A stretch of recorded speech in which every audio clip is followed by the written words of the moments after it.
Hello and welcome back to Web Design for Small Business. In this video, part 21, jQuery, we're going to be incorporating JavaScript into our site. If you remember before, we used jQuery, which is basically some JavaScript shortcuts. So the format for our JavaScript will conform to that jQuery standard, and that's just to make it easier to use and understand. So what does jQuery syntax actually look like? Going into our Notepad++ quickly, I just wanted to quickly show you what it looks like. So first, jQuery will start with a $sign, similar to a PHP variable. Then it'll have a selector in parentheses. This would be any ID, class, or tag similar to how CSS works.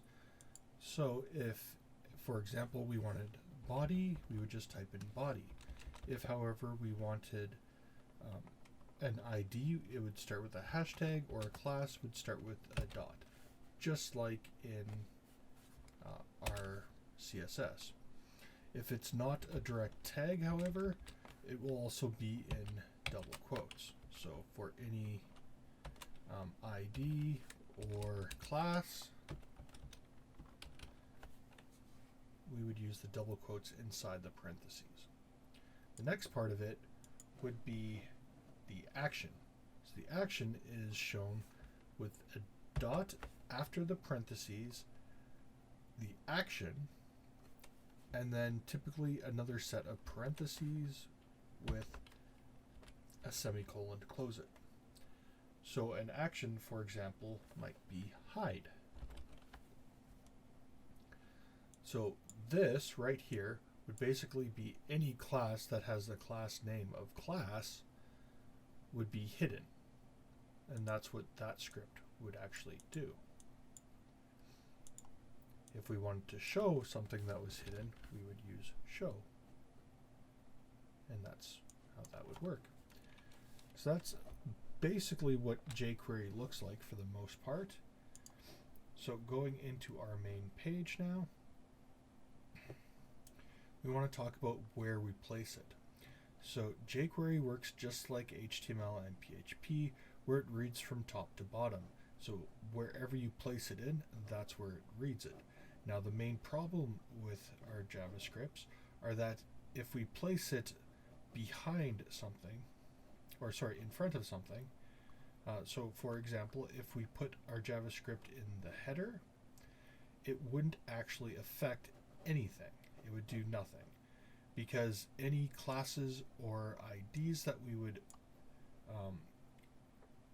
use as selectors for that don't exist yet because they haven't been written. So with JavaScript, as opposed to PHP, where PHP you always want it in that header, where possible, like for example, we have PHP here that's not in the header, but the content that this is referencing is, and all we're doing here is echoing it out. We want all of our JavaScript to actually come after the fact, because, for example, if we wanted to adjust this login button, if we had the script above it, it wouldn't work. If we had it below it, it would. So we need to have it below it, or at least to load after this is already written to the screen. So there is a way we can get around that, which is by adding some JavaScript, or in this case jQuery code, that gets it to load after the page has already been loaded. And that avoids any of that hierarchy exclusion. And what does that look like? So basically what we're going to do is we're going to add our script. Now, if you notice how we have our JavaScripts up here, they're all in separate folders. Now, we don't necessarily have to create a separate file for it. We can place JavaScripts in by just using the script tag. Now, typically with scripts, you have to specify a language attribute. So it would be lang is equal to, and then in parenthesis, or sorry, in double quotes, it would be JavaScript. However, with HTML5, if there is no language selected, it's assumed that JavaScript is the default, and that's what it'll set it as. So if we're using JavaScript, we don't actually have to have that language in there, which is why we don't have it in any of these. So simply having a script start and end tag, and then in here, anything we type will actually come out as JavaScript. So what we're going to do is we're creating that script tag in our index.php page, and we're going to give the $, parentheses. Inside the parentheses, we're going to go with document,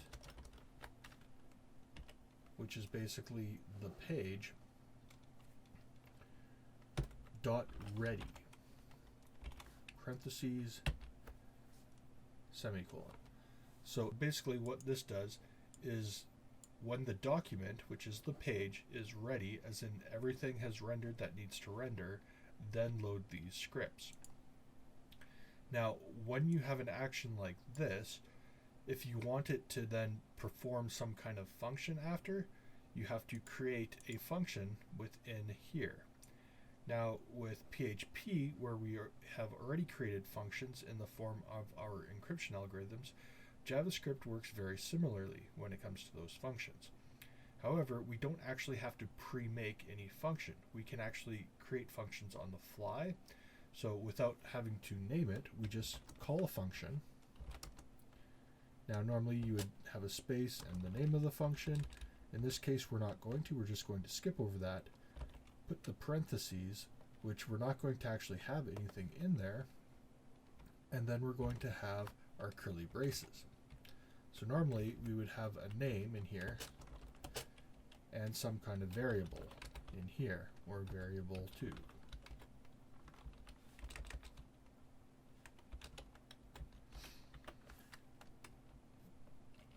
But in this case where we're making a quick function, it's simply like that. And then anything in here inside these curly bracers will be performed once this has been met. So in here, we can put now all of our jQuery JavaScripts, and they will render after the text. So what we want to do in here is create PHP.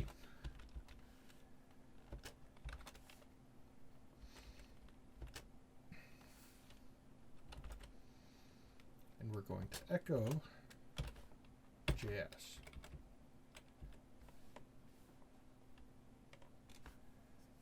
Now we can do it this way, or we can do it a cleaner way,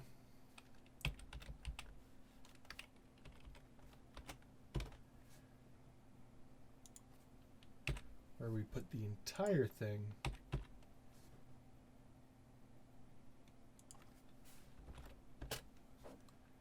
inside a PHP tag.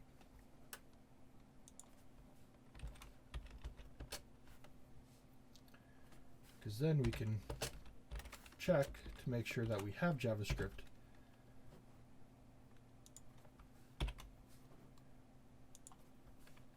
before we include it. So what this line will now do is it will check to see if we have any JavaScript codes by using this JavaScript variable. So any JavaScript that we need for any individual page, we're going to add to this variable. Then it will echo out this line, which will basically include a script tag, the document ready function, and then within there, all of our JavaScripts. And that's how we're going to include them in our page. So save that. And now we can add JavaScript to any page just by adding it to that variable JS whenever we need it, and it will always be rendered after the entire document has been rendered, and thus always work for us. How and why do we use JavaScript?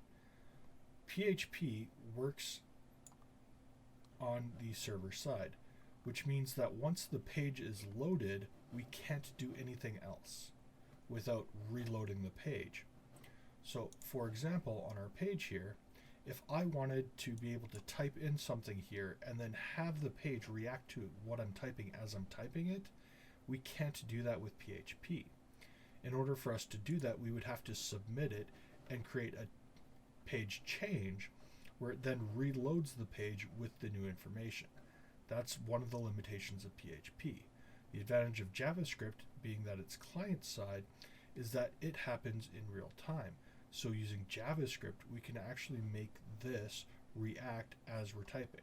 So if I wanted to type something in and have it respond as I'm typing, so for example, if I wanted it to automatically format my postal code so that if I type in a lowercase letter, it would automatically change it to an uppercase letter, add a hyphen after I've entered 3 characters, and so forth. It can do that, all with JavaScript. Now, the way that it does that is through what's called an AJAX request. AJAX, or Asynchronous JavaScript and XML, is a method of getting JavaScript to communicate with PHP. So what we can do is, like our forms, where we have that form submitting to our registration page, we can create a page like this that the JavaScript actually talks to.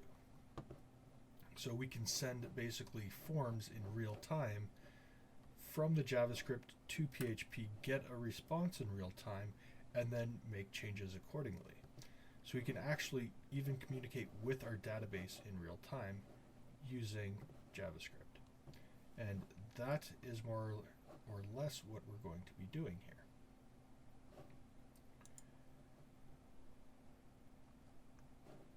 So the first thing we're going to do is hide the Submit Changes button.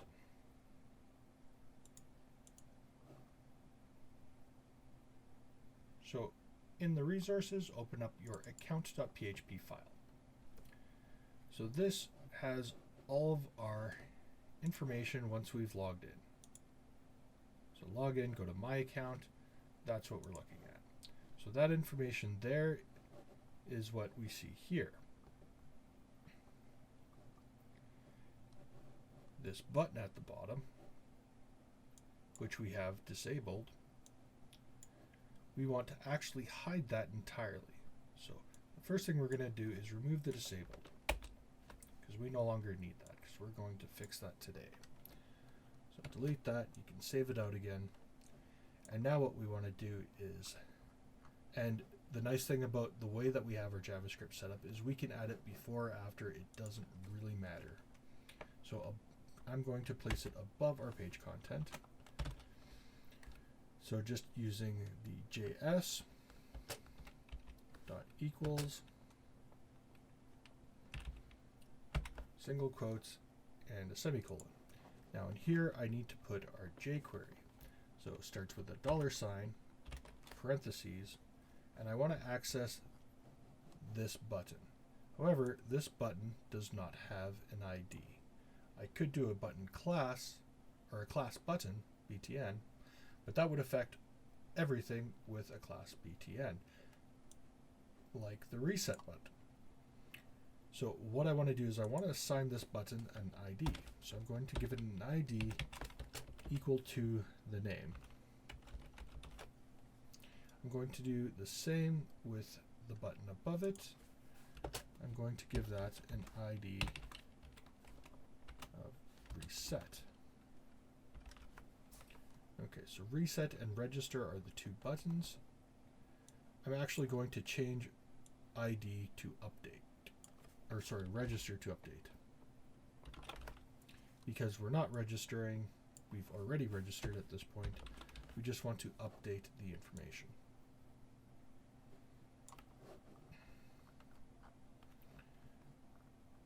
So in here, what we want is double quotes, pound update, which means that we're requesting to access the ID update, and dot hide, and parentheses, and then a semicolon to end that. And that's all we need. So we're going to save that. However, we're also going to go into our core PHP file. In this case, we named it highway45.php. So this has all of our base information. And in here, I'm just going to create a blank variable for the JavaScript. So this way, every time we start a new page, we're clearing out any JavaScript that was previously in there before we add any more. This also creates this JavaScript variable, so that way we can add to it. If you try to add to it and it doesn't exist, it will give you an error. It won't be an error that breaks the page, but it will be an error that will show in your error log. So going back to our account, and then we can just go to the page and refresh it. So highway45.ca/account, and now you see that is gone. And if I refresh the page again, you'll notice that that is not there. So now it's gone. How do I get it back? Well, what we can do is we can create a script that will check to see if anything has changed. If anything has changed, then we will show that button. Because basically, if they're not changing anything, why are they submitting to make changes, right?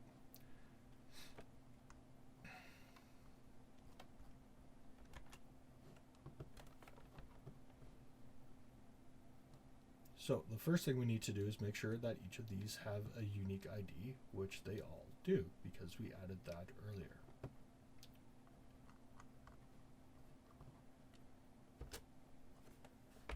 Now, we can add it to this if we want. We can also add it to a new line. Now, here's the thing about JavaScript and the way that we're adding them. If we add it like this, where we just keep adding, we can do it on multiple lines. So if I go like this, copy, paste, this is very neat. But when we see it on a page, this will actually all be back to back. So where this one ends at the semicolon, the next character will be this $sign again with no spaces. There will be absolutely no white space in there because we haven't created any here. So if we are okay with our JavaScript all running together, which is fine because it makes it harder for hackers to actually scrape through and find stuff, but it makes it more difficult for us if we're trying to hunt down bugs.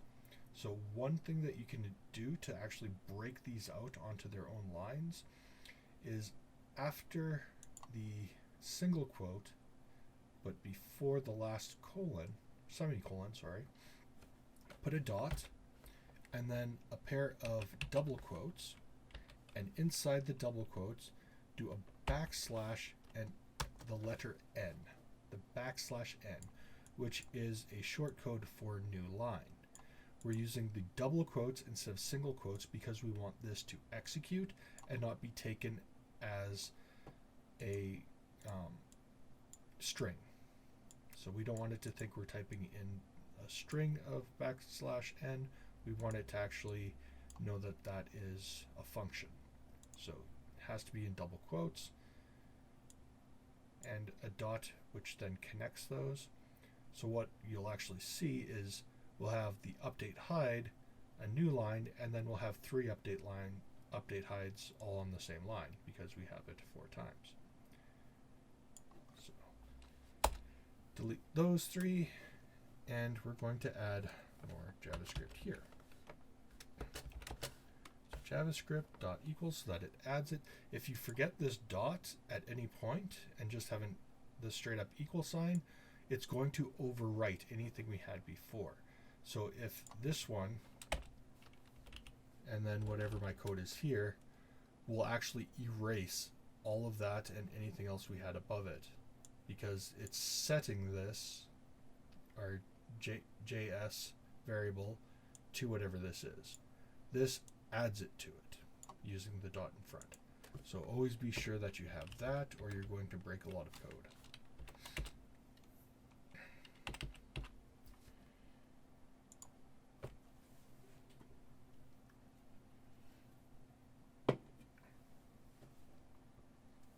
Okay, so how do we check to see if a variable has changed?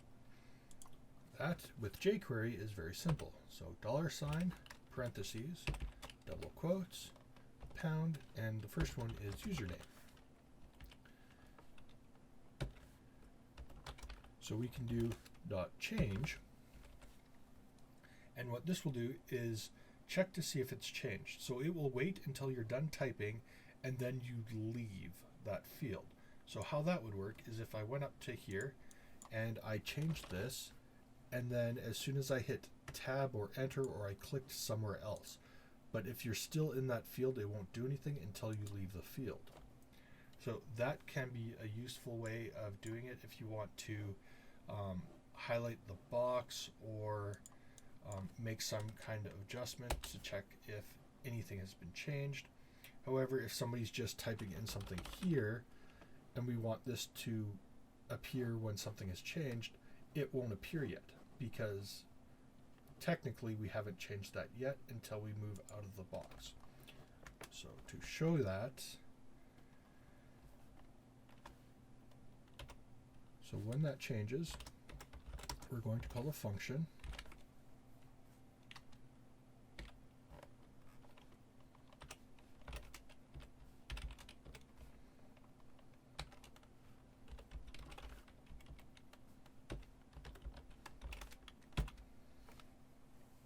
So when the username changes, show update.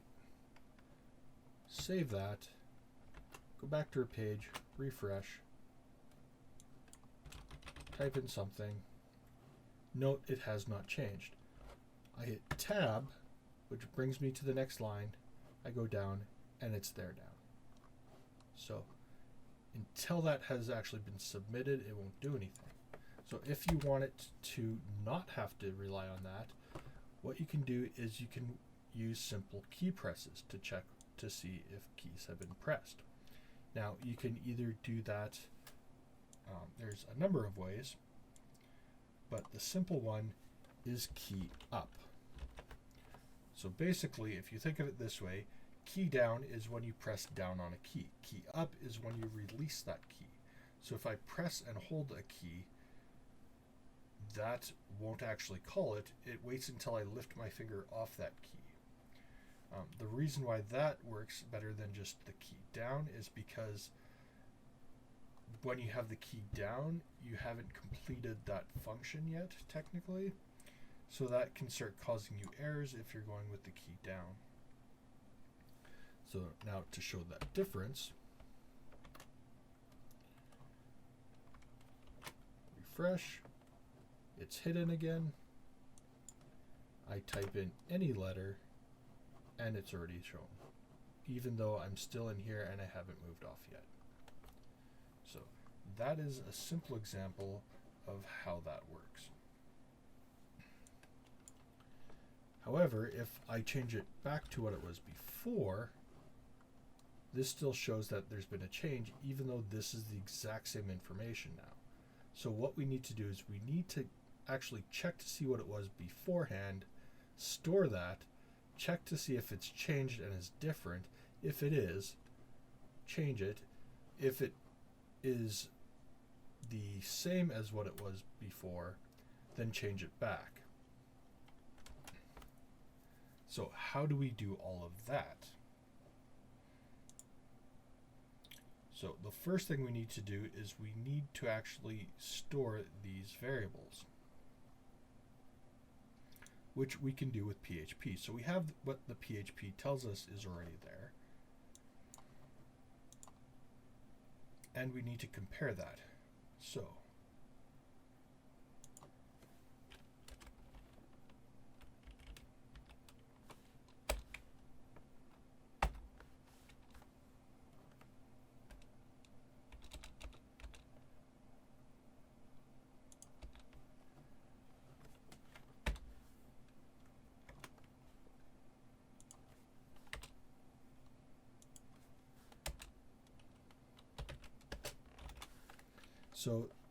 with JavaScript, we can use if-then statements just like in PHP, and it's written out pretty much the exact same, except variables in JavaScript don't use a $ preceding them.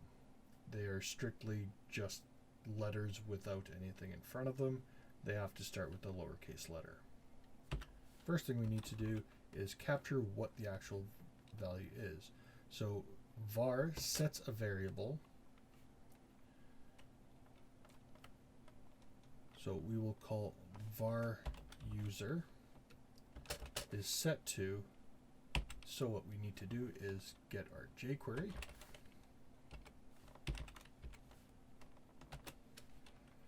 So pound username dot val, and that will actually pull up the value of whatever this is. So whatever the value of our input for the ID username, that's what this is, and that's what we will set as a variable called user. So then if user is equal to, notice it's the double equals just like in PHP, and then in here we use the double quotes. However, inside that I'm going to use single quotes and 2 dots because I'm going to add PHP code to this.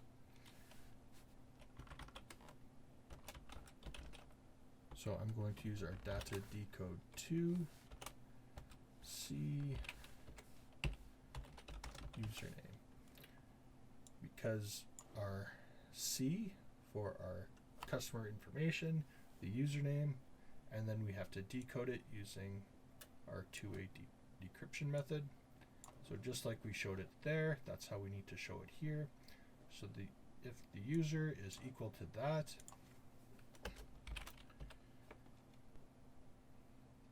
so change. Now with this change, I'm not using var. Calling the variable, so having it set with that var first, makes it localized to the function. If you don't have that, then it's not local to the function and can be used outside of it. So I don't want it to create its own change thing. I want it to use a change that will be used in other things as well. So because of that, I'm not going to use that var function, if you're wondering why I'm leaving the var out this time. So change is equal to change.replace parentheses semicolon. Inside here we have 2 sets of double quotes, and the first one we're going to put username comma. So what this does is we take change, our variable change, and we're replacing within that username comma with a blank space, or with a null value. So basically, if you see username comma in change, replace it with nothing. So basically just delete that, and that's what this does. However, we need to then store this somewhere, so we're storing it back into change. So change is equal to change.replace parentheses double quotes username comma comma double quotes. So again, what this does, change, check, so take change, check to see if username exists in it, and if so, replace it with nothing, so delete it, and then store that result back into change. So overwrite change with that value. After this, else. So basically, if these two are not the same, then what we want to do is change plus equals to double quotes username comma. So if user, so our user value is not the same as our username, then we want to take our change variable and add username comma to the end of it. Now with PHP, adding something to something is used with the dot equals. In JavaScript, the dot does not join things. We use the plus symbol to join things. So it's plus equals. So this whole line, if the username is equal to, if the value of the ID username is equal to our username, then remove username from our change variable. If it's different, then add username to our change variable. The reason, again, why change does not have the var in front of it is because this makes it local to this function and does not exist outside of it. This makes it global, which will then be accessible outside of it. So what we're doing is we're creating a change variable. So as we go through each of these, we're going to add everything that's been changed into basically a string separated by commas. We can then take that comma separated value string and turn that into an array.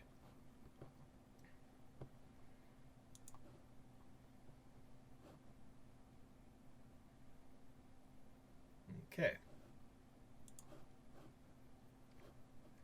Now, we want to do more than just that though. So first, like PHP, you can add as much white space as you want, so you can add new lines, stuff like that, and it won't show. So just to keep it a little bit cleaner, I'm going to add the else to another line because we're going to make these a little bit bigger because we're doing more than just changing or making our change variable. So what we also want to do is we want to add a visual effect. So what we're going to do is we're going to take our input here, so our ID username, and we're going to add a class to it.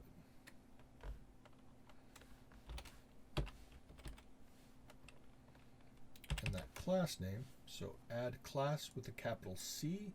So if you notice, this uses camel caps, and this is a predefined jQuery action.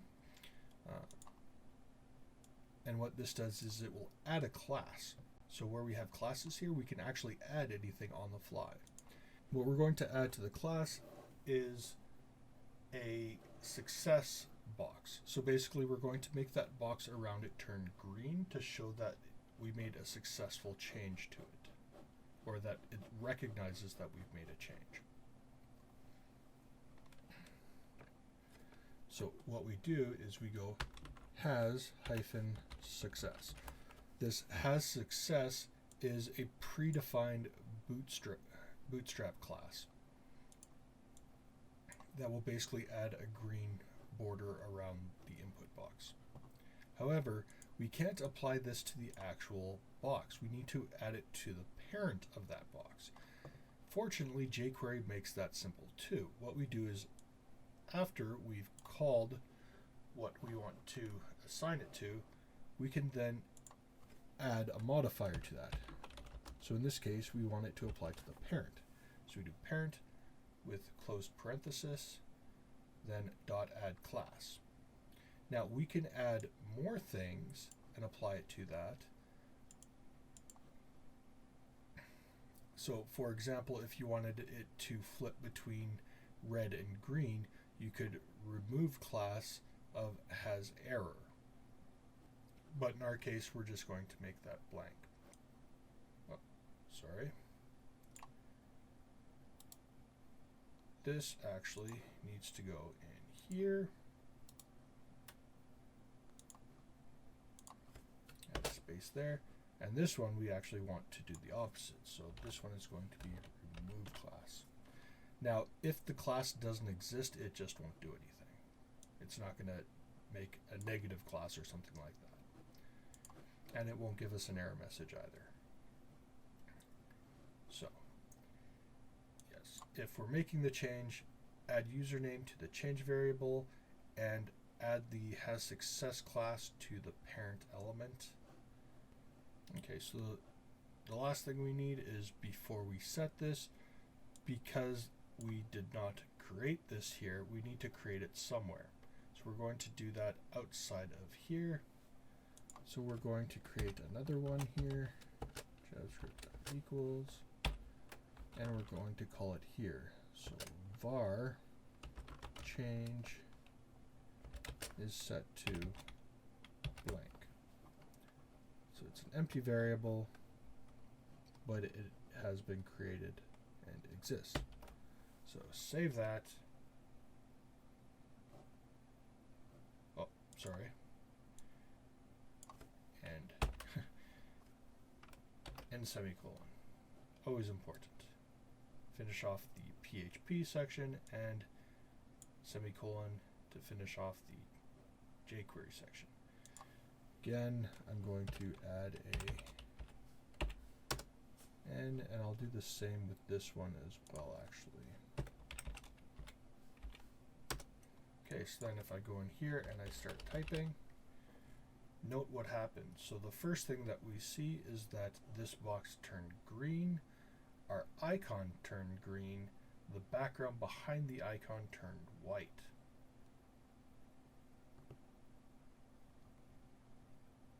So I don't know how I feel about the white background, but I can probably live with that, or I can fix it in our CSS.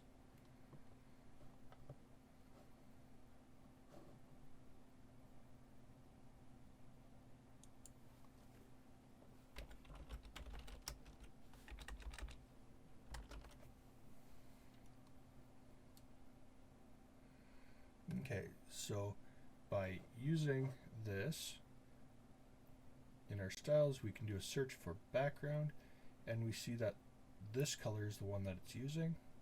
So this background color, and that is because it's set here. Has success.input group add-on. Now I could change this and force this possibly by making this important in our input group add-on. So that's the first thing I'm going to try because it's the easiest way. So opening up our Highway 45 CSS and going up to our input group add-on where our background color is that, making this important, saving that and refreshing, changing that, and now that stays this solid yellow color and doesn't change to that white. And I like that a lot more. The other changes that we made to it, including the border color, stay.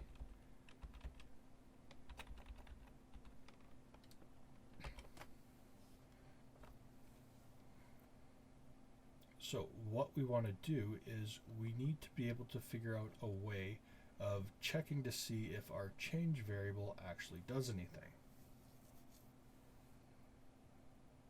So what we did is we created this variable called change, which we made nothing. Instead of doing this, what we're going to do is we're actually going to create a physical change variable in the script. So how we do that is above here, we're going to add an input value.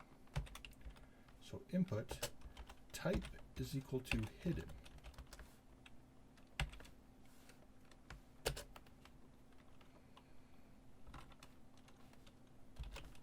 Value is equal to nothing. And ID is equal to change. So we have an input type of hidden. What that means is that it doesn't actually show up. It's a hidden value. This is a way you can kind of smuggle in some information for your forms to help validate them. And we're giving it a value of nothing. And now our variable change, instead of having it equal to that, we're going to delete that line entirely, and we're going to bring it up here. So where we call our variable user, we're going to call our variable change. And that is going to be equal to change.value. So now we're bringing it up from here, pulling up that value, applying that to change. So that way every time we're accessing this, it's updating it. Then what we do is, after we've made a modification to this change variable, we're then going to apply that change to it.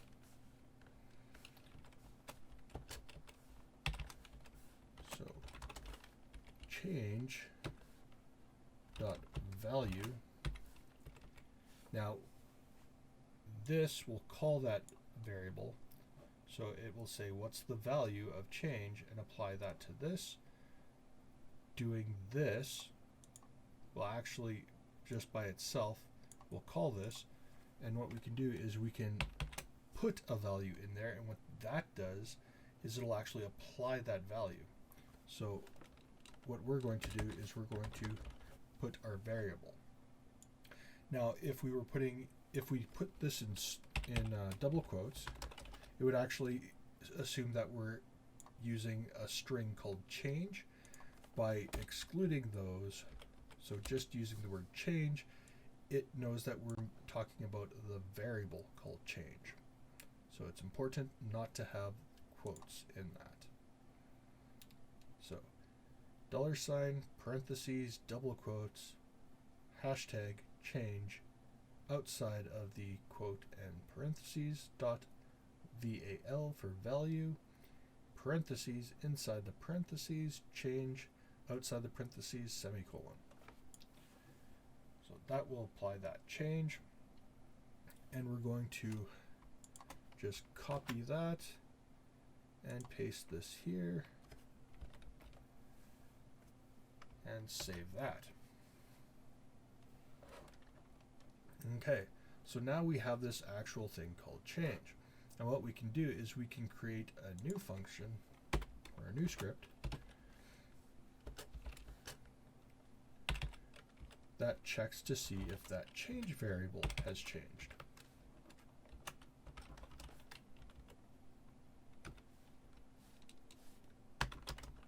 Now with this one, I will actually use change because we're at no point actually manually editing that value. So at no point are we actually keying in anything. So using key up would never actually call this function because we're never entering keys. So we have to check to see if it has changed.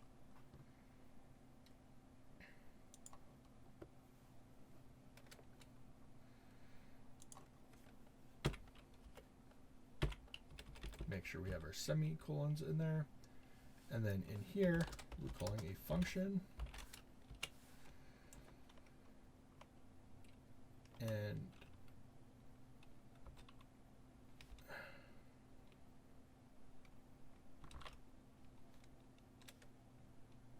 var change set to change value.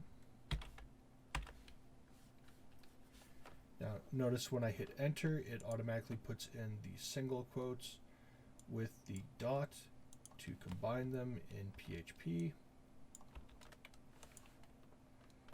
We're not going to use those. Now there is a time when you actually will need to do that, and when we get to that, I'll show you. But for now, it doesn't matter. Okay, break that onto a new line.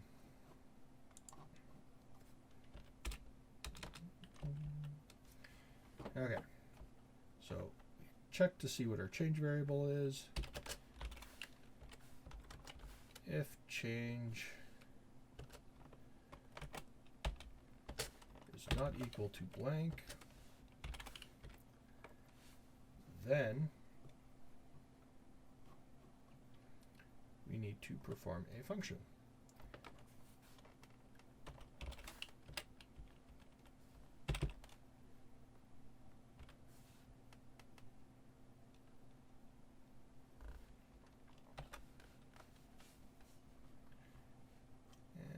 We call this guy at the bottom update. So then we want update to show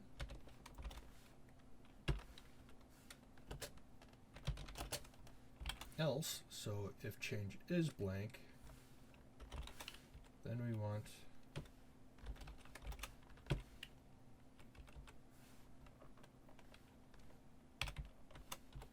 update to hide.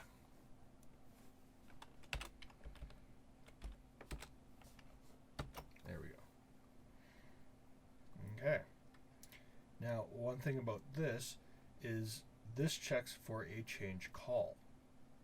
So for that change call to actually happen, it needs to be physically changed. When we change it in JavaScript, although it will change it, it doesn't actually pass a change call.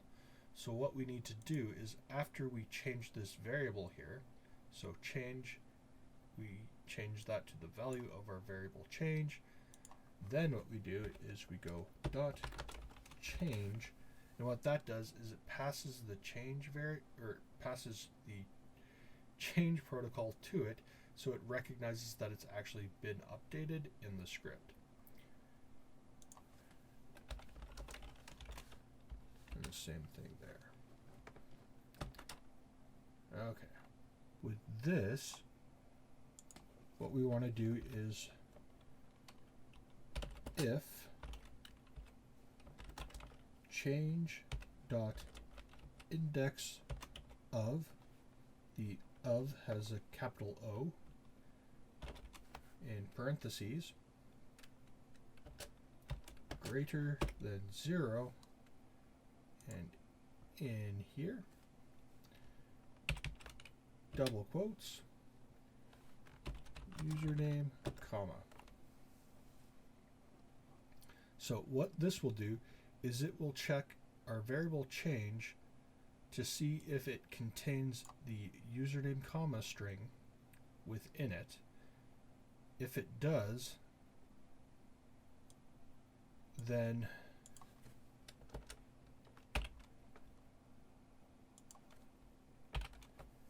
it will add the username comma to change.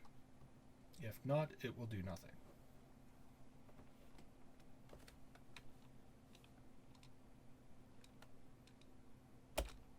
And we can actually include all of that in there as well. Okay, so save that.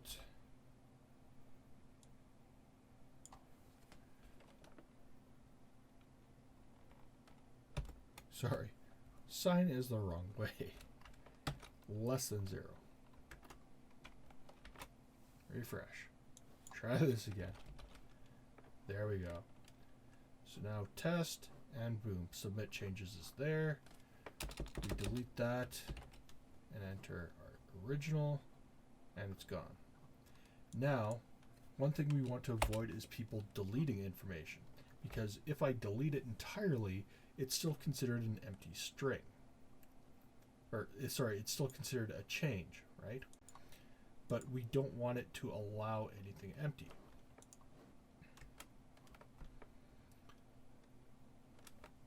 And sorry, here, basically, the change index of, so the index of basically checks this to see if it contains this string. If it does, it will return the location of that string. If it does not find anything, it will return a value of -1. So we want to see if this is -1, which means it doesn't exist, then add that. So if it's less than 0, which would be negative, then that's what we want. So I had that greater than, which is why it didn't work. So less than 0. You could put is double equal to and then space -1, but that is an extra 2 characters than writing it this way, and it gets the same results. It will never be -2 or -3. It will be -1, 0, or a positive number.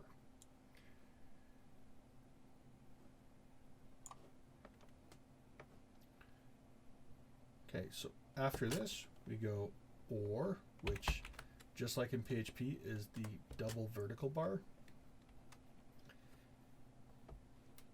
And then we want to go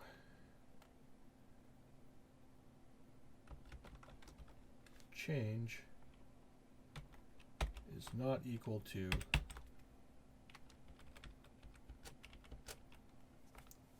blank, which is null. And just like in PHP, you can do the 3 character length, which means exactly equal to.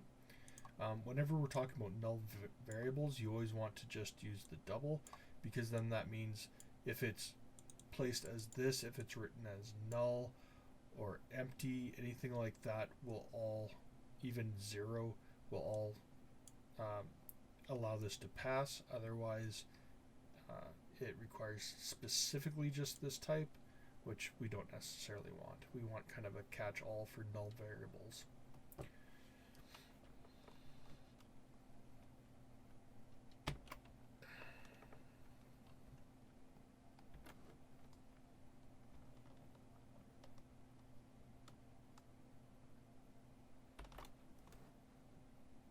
Okay, so try that again. So if I delete it entirely,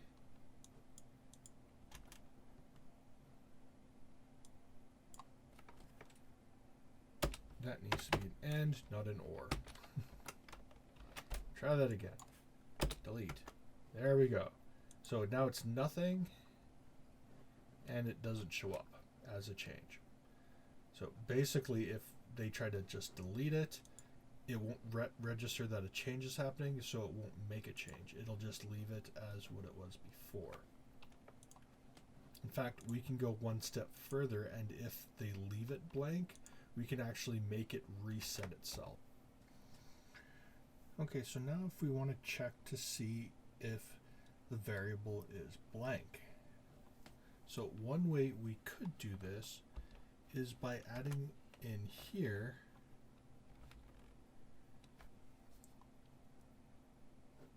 if the user is equal to null, then set the user to our username, and then change the value of username to that same variable. The problem with doing it this way is that this function is called every time a key is pressed.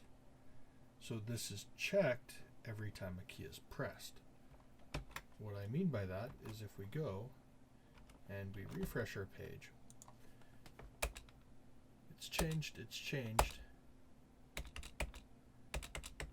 As soon as it gets blank, it automatically forces that change back to the username, which is not what we want, because then it basically makes it so that the people can't actually clear out that value. So what we want is we want to use the same thing, right? Check to see if it's blank. If it's blank, then set the user variable to our username and apply that to the field. However, we don't want to put it here. What we want to do is we want to create another JavaScript line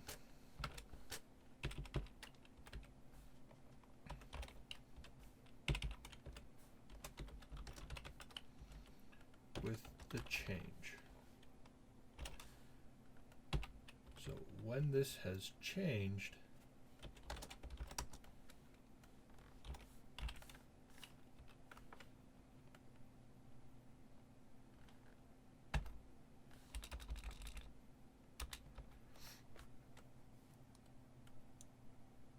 same thing, but we still need to get our username.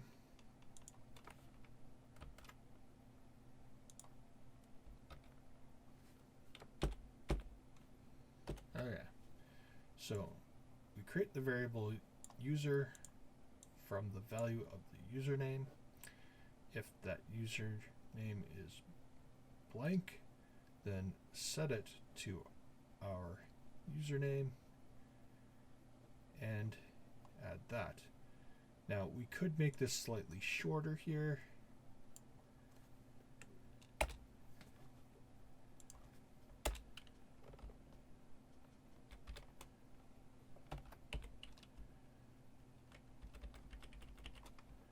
And just apply it directly like that.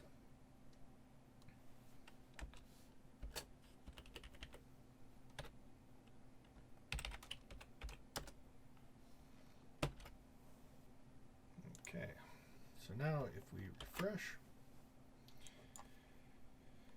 and we make changes, now it's blank, we can type whatever we want, hit tab, it's all fine. However, if we delete that, then hit tab, it resets it. And that's what we want for our final thing. So if they leave it blank, then it just resets it to what it was before.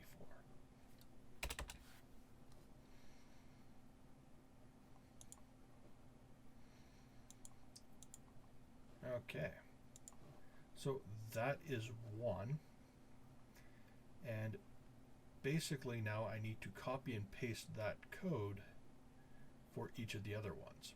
So the first thing I'm going to do, because I'm going to be using multiples of those, I'm going to put the change above it just to keep the code a little bit cleaner. I'm going to add a space there, add a space there, copy. So password,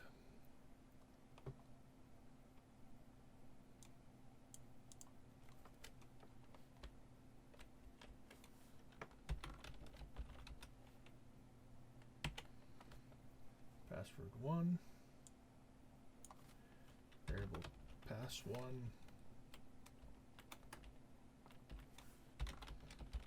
password 1, var change. If pass1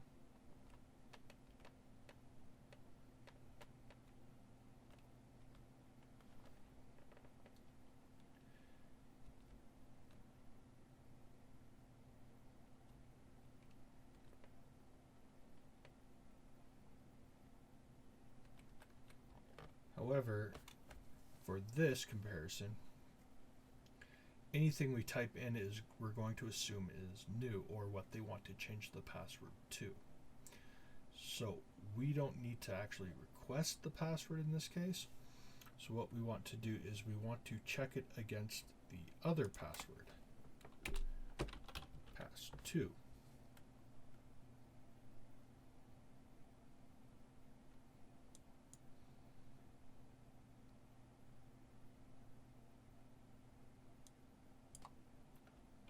So if pass1 is not equal to pass2, then we want to remove password,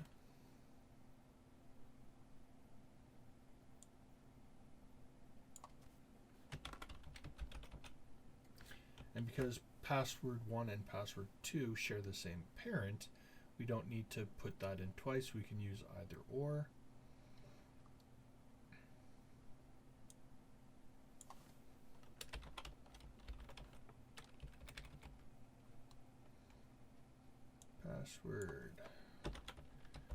Password, change,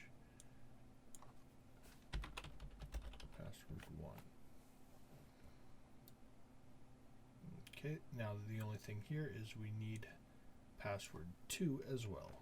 So we're going to pop that in and just change this to 2 and 2. Okay, now for the password, we don't actually need the second line because this checks to see if it's blank, but it should be blank by default. So password 1 is different from password 2. We want that to be just if pass1 exists. So if we typed in something into password 1, then we're going to change it. Else, then do that. Okay, so the password we're just going to rewrite quite a bit. Okay, so we will take this line here,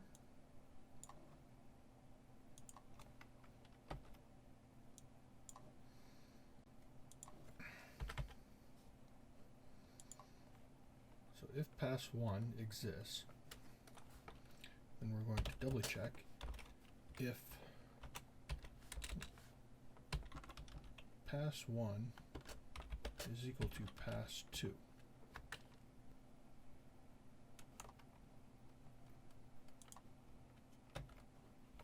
Okay.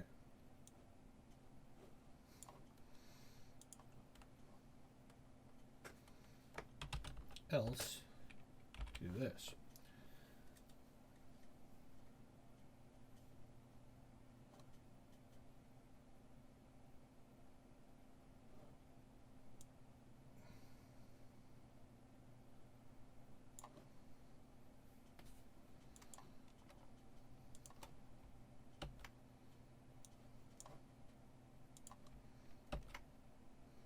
going to add a class, but we're going to add an error class. Password1 parent add class has error. So if we have something in the password1 field, but the two passwords do not equal each other, then we are going to add an error class. However, we never want to have overlapping classes. The has error class and the has success class are considered overlapping because they basically do the same thing but in different styles. So we don't want to have them both applied at the same time, so we want to make sure that we always remove the old one before we add a new one. So we want to go remove class and then add class.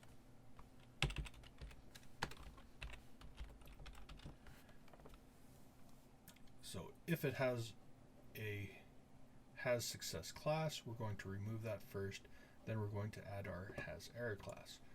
So here where we add our has success class, before we do that, we want to check if it has an has error class and remove that first. Sorry, remove class has error. Sorry, that should be in double quotes. Okay. So now if pass1 is set and pass1 is equal to pass2, then go ahead, make that change and give it a has success border. Otherwise, if pass still exists, but pass1 and pass2 are not equal to each other, then we want to give an error or a red border.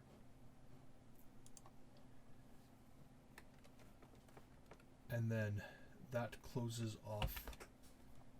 So we need another curly bracer to close off this part, the pass, and then we want to go, if pass1 is not set,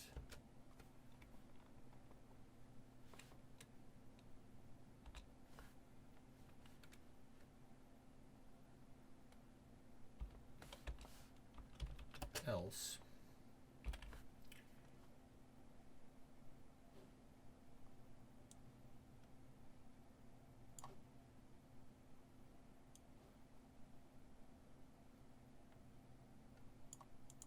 and that's where this comes in there. Delete that one. Okay, so remove class has success, but we also want to remove that has error class in case that's there too.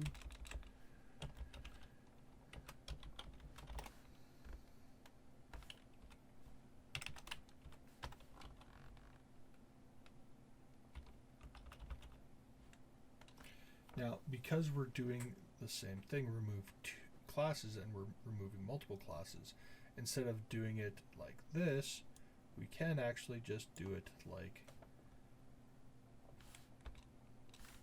this. Just keep them with separated by spaces.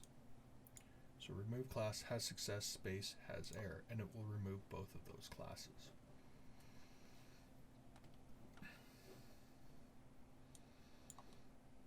Okay, so we're going to save that, copy this, paste it, and all we need to do here is change this from password1 to password2, change this from if pass1 to if pass2, and keep all the rest the exact same. You could change this password1 to password2, but because password1 and password2 share the same parent, this will work without having to change it. So save that. Okay, so one last thing we had to do there in order to get that to work, where we checked the variable,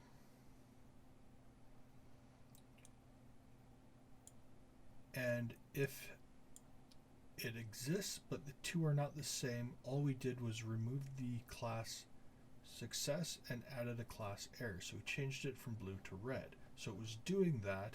However, it wasn't actually changing it back to green when we corrected it. So when we made these equal, it was staying red instead of changing back.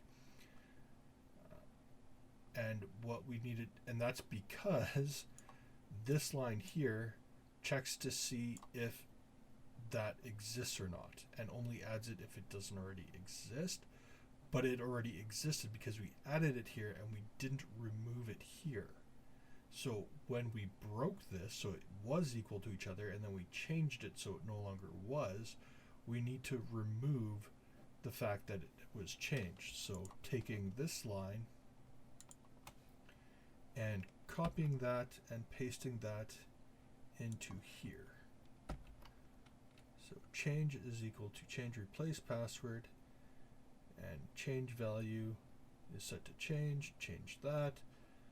Then password 1, parent, remove class success, add class error. So save that, do that for both of those.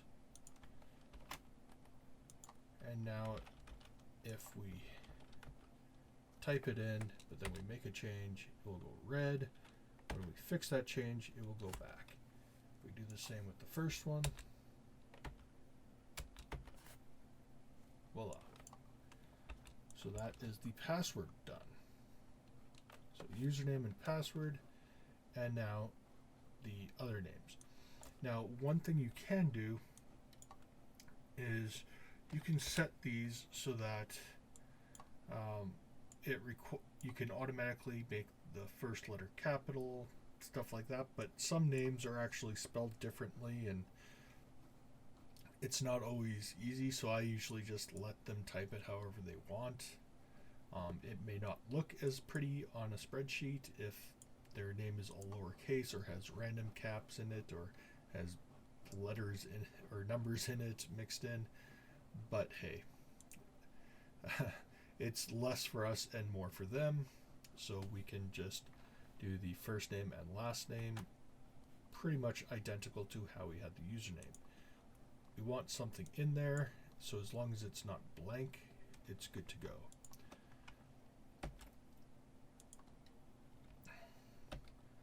So I'm just going to paste in the username twice, and I'm going to replace the word user with F. So F name. However, for the short form, I'm still going to write F name.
Okay, now this one that I pasted in there, I'm going to leave because I'm going to use that for the next one. But I'm going to copy and paste the F name, so that way all I have to do for this one is change the F to an L, and it just saves me a little bit of extra typing.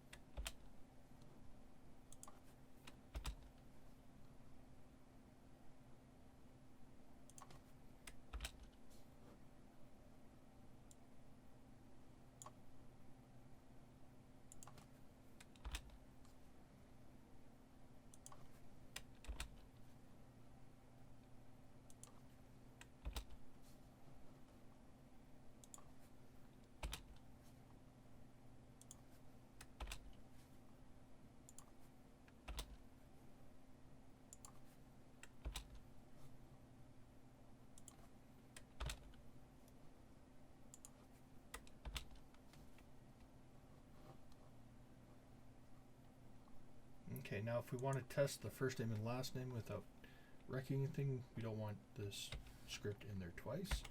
So we can comment it out with the /* before it and * behind it.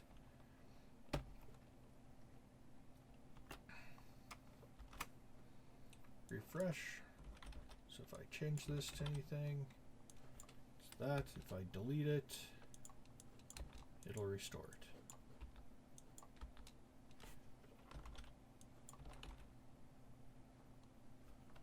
Excellent. Now the phone number.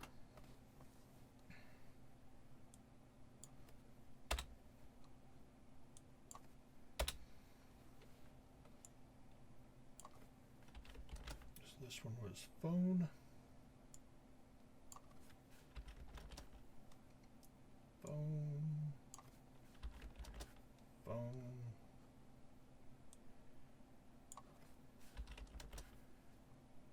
Phone.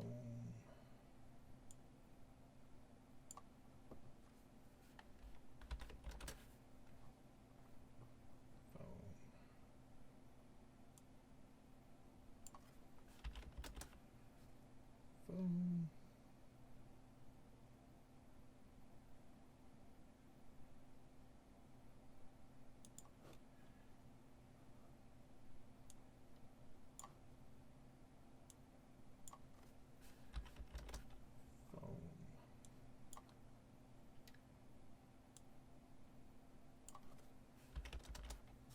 Phone.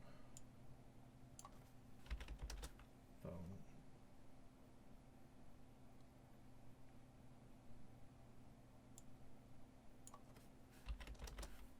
Phone.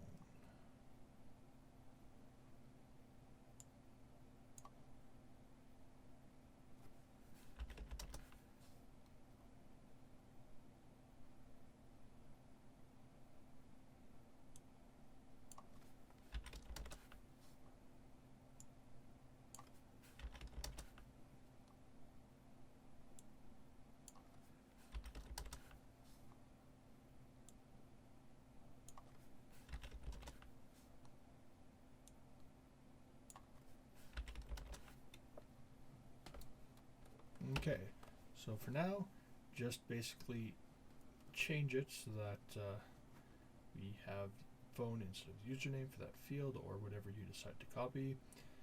And for now, we're not going to change anything there, but we will later. So now if we type in anything else, okay. So now the next thing we want to do is we want to go through and make sure that this is an actual phone number that we're typing in. So if it's not a phone number, we want it to show red, and if it is a phone number, then that. So basically the first thing we need to do is make sure that there are no letters in there. We just want straight up numbers. Okay, so what we want to do is we want to go in here, and we're just going to apply it to when it changes. So you can type in anything you want, and once it's typed in and you've tabbed over, it will then reformat it. So basically, if the phone number is nothing, do that, and then this is where we want to jump in.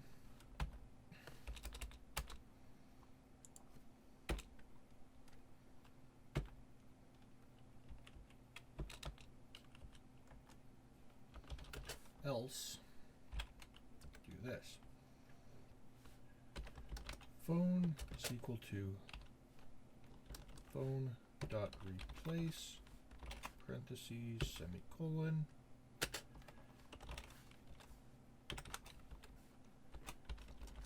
phone dot val is equal to phone. So we're going to set we're going to replace values in our phone, and then take that and then replace phone with that, and then we're going to apply that to the value of our phone. We're not going to add a change because that would just send us back here and put us in a infinite loop, which is always a horrible thing you want to avoid at all costs. So we just leave it as that. And now for our replace, if you remember before, we had two pairs of double quotes, and then in the first one is the string we were looking for, and in the second one we left it blank because we wanted to remove it. We're going to do that, so we're going to remove characters, but in here what we're going to do is create a regular expression. So instead of the double quotes, we're going to put a pair of forward slashes. Now within those forward slashes, we're going to create a pair of square brackets. In the square brackets, we're going to write 0-9. So what this is going to do is it's going to search for numbers between 0 and 9. In front of this 0, we're going to put a caret, or the shift 6 little up arrow thing. And after the square bracket at the end, before that last forward slash, we're going to put a plus sign. So what this does is it's going to search for anything that's not a number. So this is anything that's not a number. And then after that, we're going to put the letter G. So after that last forward slash G. What the G does is makes it a global search. So as this is, it would stop after the first one it found. So the first non-number it finds, it will replace with nothing, and then it will be done. With the G, it will search for all non-numbers. So anything in that entire string that's not a number will be replaced with nothing. So basically what this does is it will filter out anything that's not a number and leave us with only numbers. So save that. Go back to our page, refresh it if you need to, and type anything you feel like. Letters, numbers, special characters, and then hit tab.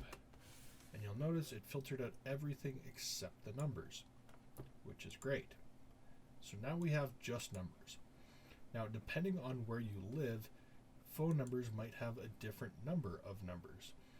In North America, we have basically a 10-digit dialing system. So we have a 1-digit country code. For America, it is 1. So whether you are in Canada or the United States, you're going to be using 1.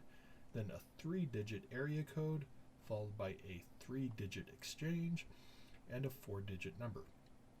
So total, that is 11 numbers if you include that 1, which is typically reserved for long distance calls. If you're calling locally, you do not use the 1, but we are going to include it in all of our numbers for funsies. So the first thing we need to do is check to see if the first digit is a 1. So in order to do that, what we do is we go with an if-then statement. So if, then, so if phone dot index of parentheses is not equal to 0. And within the parentheses for that index of, we want 1. So what this does is it searches the phone variable that we have and checks to see if 0, which is the first digit, so the very first character in there, is 1. And if it's not 1, so if the very first thing is not 1, then what we want to do is go phone is set to 1 plus phone. Save that. Refresh our numbers. Okay. So type in anything we want again and hit tab. So you'll notice that it starts with 1 now, and then we have other numbers after. So if we want to try that again, try typing in just a number 10-digit number, hitting tab, and note all it did was add a 1 in front of that. We still have all the other numbers. Now we're going to type it in with a 1 in front.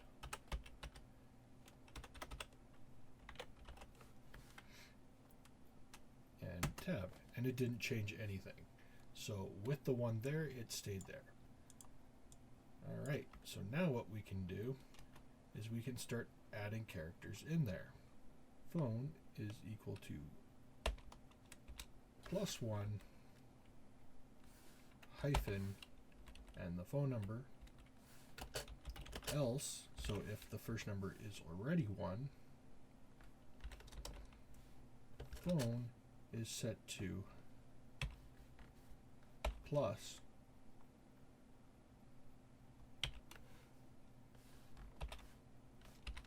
our phone number. And we'll just see what that looks like.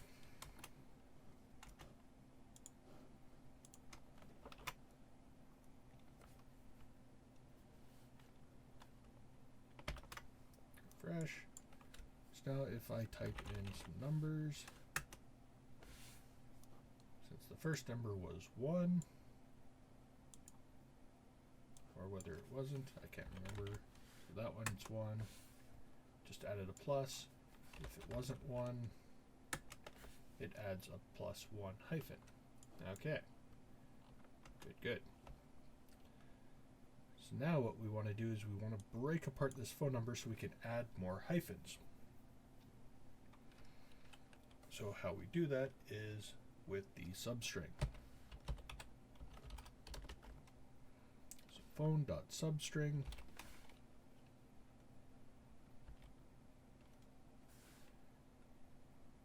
(0), because remember 0 is always our first. So with substring, it's basically saying take this string and give us between this character and a second character. So the first character is 0, and the second character we want it to, it starts at 0 and ends at whatever that is. We want it to end at the third character.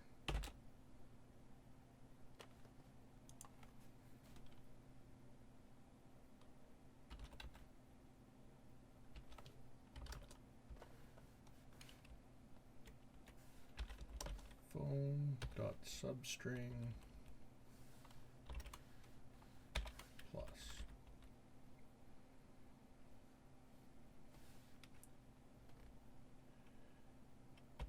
0, 1. That's a dot.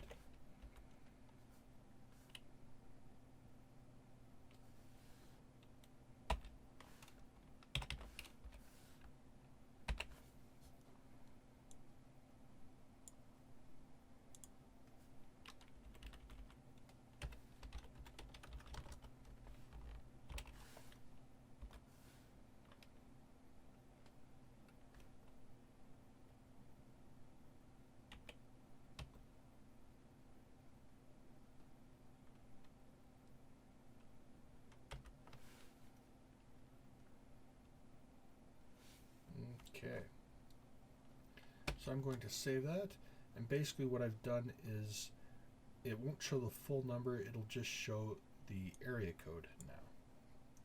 But it should be properly formatted up to there, and I just want to test this out. So I'm going to refresh, and I'm going to type 1780555. Hit enter. Whoop. Don't hit enter, hit tab.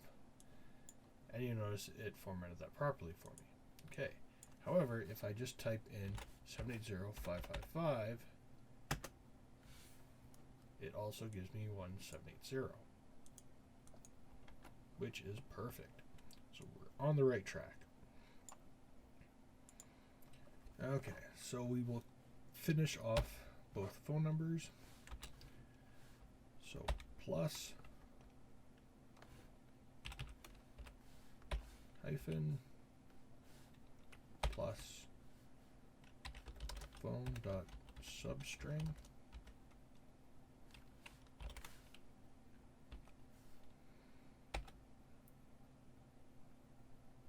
character 3. So remember, in this case, the first one where we don't have the 1, so the first character would be the first character of our area code. So 0, 1, 2. So this one starts with 3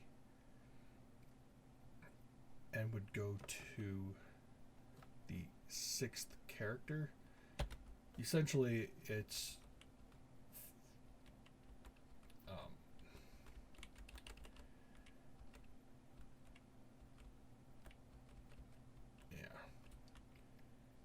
you want this to be, so if we want characters 3, 4, and 5, you go 3, 6. So this one is always kind of 1 greater than the character number, remembering that the character number is actually 1 less than what you would expect because we start with 0, not 1.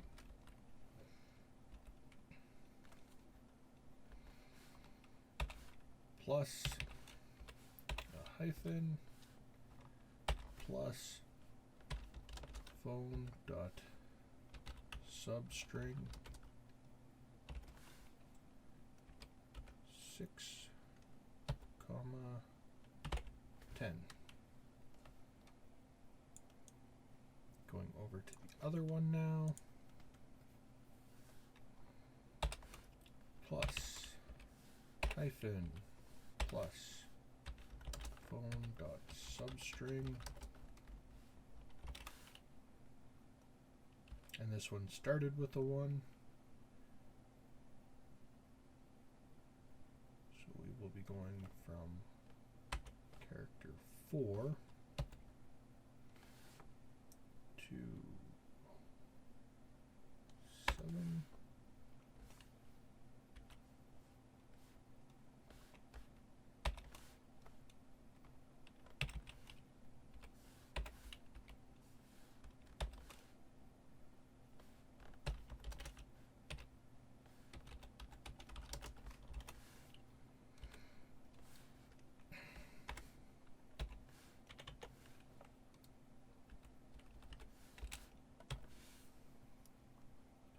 Comma 11.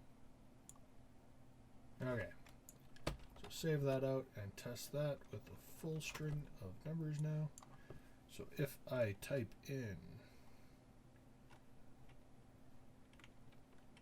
780 555 1 2 3 4, hit tab, it now formats it in kind of that full code.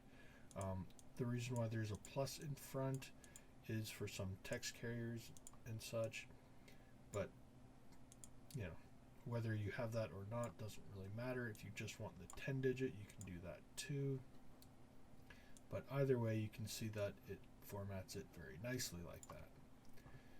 The other thing you can do is you can just strip it straight down to the numbers and keep it just numeric, and then you'd be able to pass that as an integer. I like to keep it kind of fully formatted. I just find it's a little bit more visually appealing, and if you're trying to look at a number to type it in, having it broken apart makes it easier to do that without having to go in and add that stuff in later. However, there is one further step we can do. Now, some phone numbers will actually have an extension. So they might have more digits past this, which is why we didn't just simply say, you know, check to see if there were 10 or 11 digits. We wanted to just see if the first digit was 1 and kind of work from there. Now, if you're dealing with different country codes, where you have a country code that is different than just 1, you'll kind of have to do the work to figure out how you want to proceed with getting that. If you need to check if the first 2 digits or something, that kind of thing. But for us, the next thing I want to do is create an extension. So I'm going to add the letter X after this. So for each of these, I'm going to go plus X plus phone.substring and 11.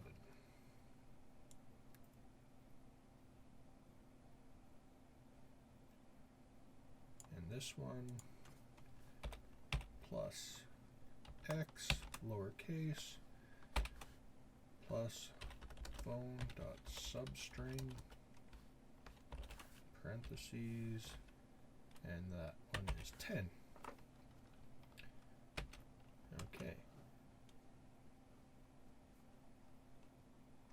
So now if I refresh this and I type in 780-555-1234-5678 and I hit tab, it will now format that for me. So it'll add the one that I missed, 780-555-1234 with an extension of 5678.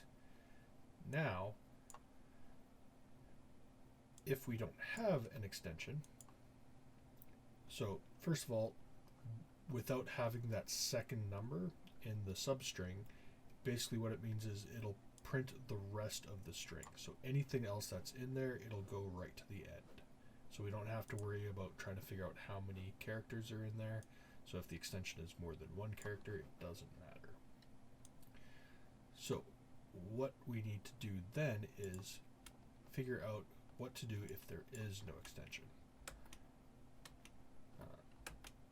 So just refresh this, and we're going to type in our number without an extension. So 780-555-1234. So it just leaves an ugly X at the end, right? Well, we don't want that. So what we do is we check it for post formatting. So after we do all that, we set our phone to something, blah, blah, blah, and then we exit out. And then we set our phone to that. So between that, so after we've done it either way, we should now have a properly formatted phone number that should be a certain number of digits. So what we need to do is check to see if it's actually more than that max. So if we go back here, you can see that we have our 10 digits plus our 1 plus 1, 2, 3, 4, 5 extra characters. So total, that is 16 characters. So we're going to check to see if it's more than 16 characters. So if phone.length is greater than 16, is equal to 16,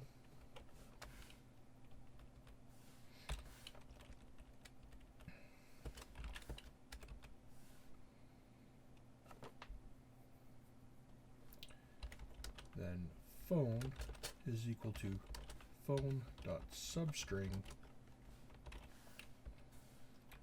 0, 15.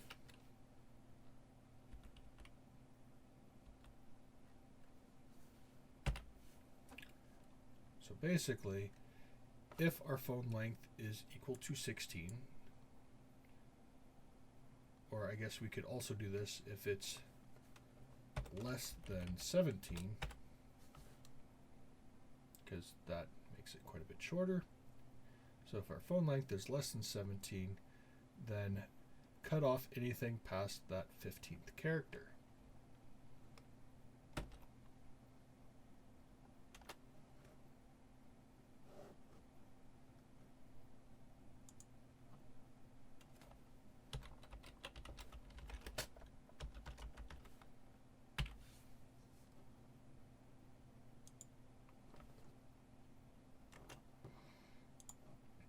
So testing this again, refresh, 780-555-1234, and boom. No extension, no X. However, if we go 1234 extension 56. Boom, extension 56. So basically, if they put more than the normal number of numbers, it assumes that anything extra was an extension. Now, what if they format it properly? Why are we doing all this extra work? So if I actually type in 1-780-555-1234x56, what will it change it to? It'll keep it the exact same, but it still does all the work behind the scenes. It just does it that fast that we don't actually see a change. So that's how that works. Okay, so now the only thing is if we change it to something, it recognizes the change. If we delete it,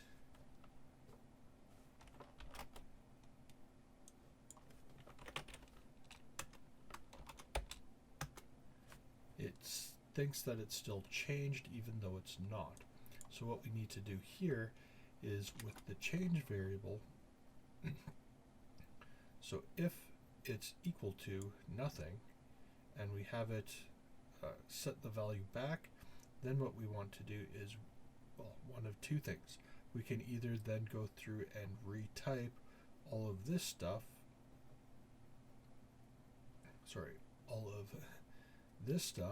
where we have it change and select the parent, remove the class, and create that change, remove that. Or because that's already there, if the phone is equal to itself, which in this case it would be because that's what we set it at, what we can do is we can just recall this key up. So what we do is at the end of this, we put a dot and then key up with empty parentheses. So our value, and then after value, dot key up, and after key up is the semicolon. And we have nothing in the key up parentheses. And what that'll do is that'll call the phone key up function, which will then check for us and make all those changes, so we don't actually have to type that in twice. Save that. And now if I change this to a bunch of different things, and then I go through and I delete that, it does the same thing because I didn't refresh the page first. Okay, so it does that. If I set it back, boom, it checks again and clears it, so it just stays normal. Alright, so now what we want to do is we just want to go back and quickly add that to those other ones because we didn't do that. Now I'm going to quickly check to see if it does the same with our passwords.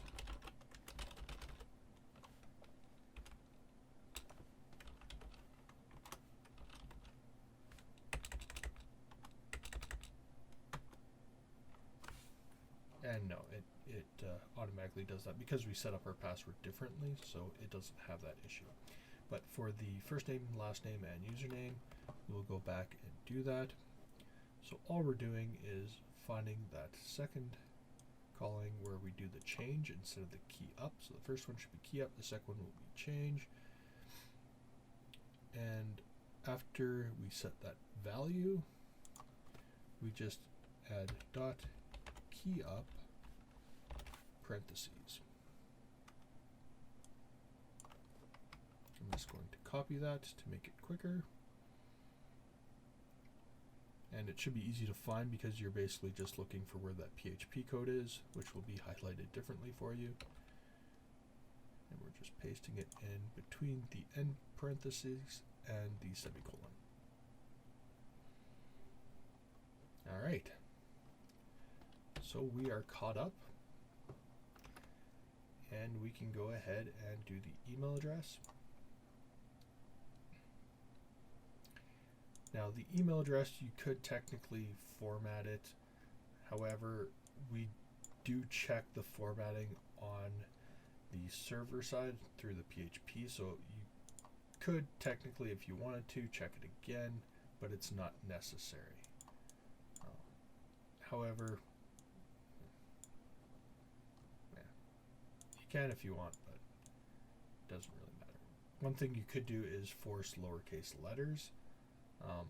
When it comes to email addresses or URLs in general, they are all case insensitive, meaning that lowercase letters and capital letters are interchangeable because case does not matter. There is an exception on that, however, with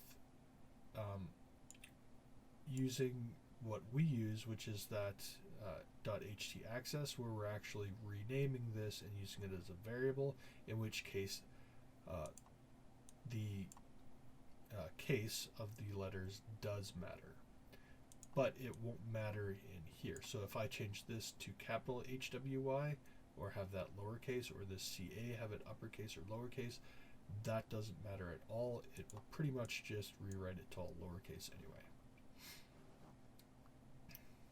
So none of that matters. Okay.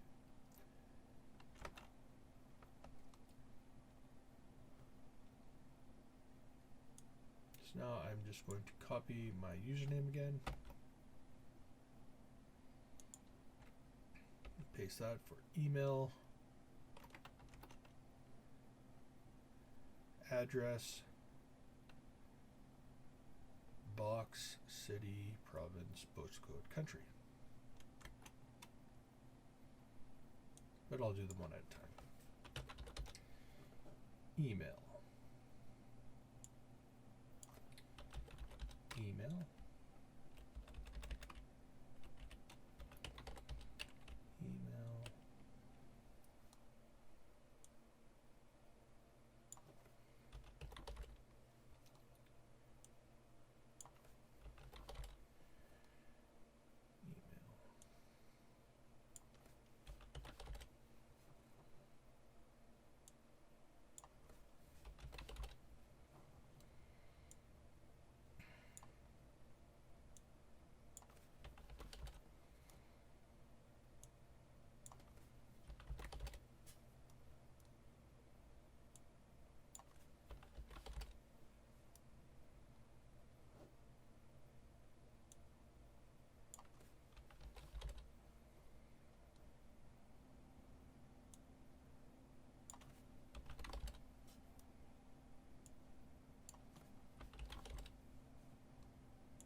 Okay, so that one's done.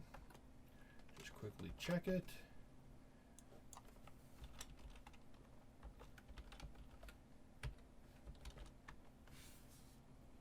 Like that. If I delete it, it changes it back, takes that off.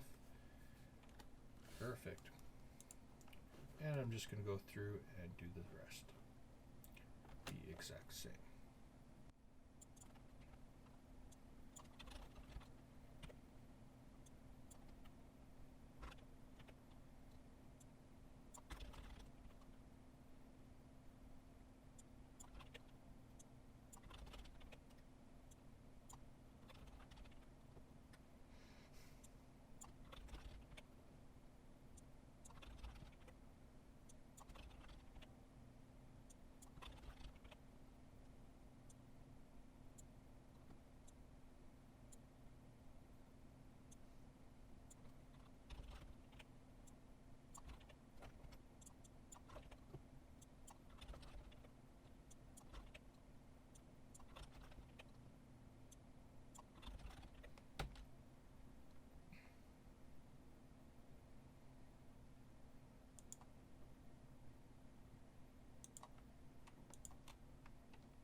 Okay, now for address 2, I'm going to change it. And if you're wondering why I just put add1 instead of address 1 for the actual variable name, it's because the variable name, I just like to keep it short and simple. So I just shortened it. You could keep it address 1 if you want it to be more consistent, it doesn't really matter. So the second one here, address 2. Now the main difference with address 2 is that it is not required. So while address 1 is required, so if we change it to nothing, we don't need to change it back because they can have something and then remove it. So while the first address is mandatory, the second address line is not.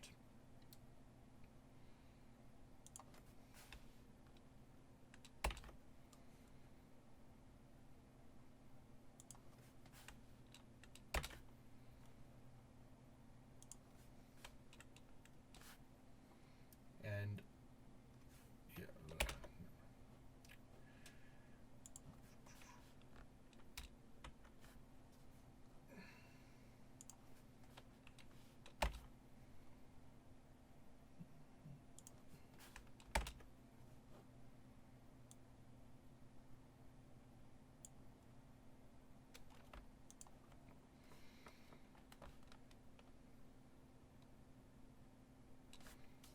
so with this one, we're actually just going to delete that second part because we don't need that at all, because that's what we do if it's removed entirely, and we don't want it to do anything if it's removed entirely. So if it's removed, we want it to accept that that's a change and that the change is now blank and save it as blank. So we do want to keep that. So that works. Okay.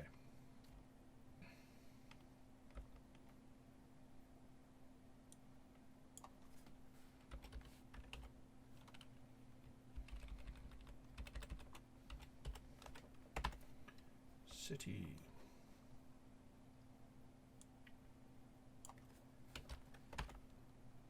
Okay, so just going back into our database and going into the customers field, we just want to see which fields we left unencrypted, because we figured it was too risky to encrypt them because most of them could be similar, which was the city, province, country, and postal code. So because those ones are unencrypted, we want to make sure here that we're comparing them not as an encrypted file. So we need to delete that data decode because it's not encoded.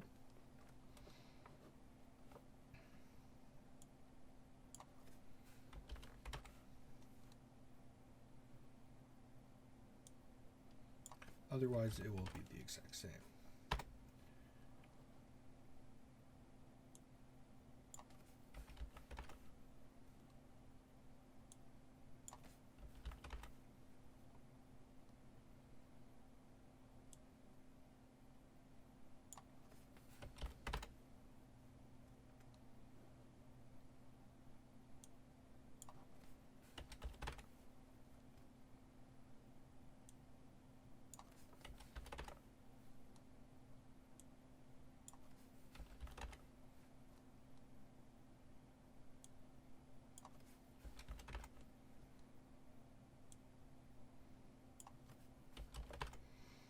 There's a good chance if this code doesn't work and it's broken, it's because somewhere I missed a Y, because that is my lot in life.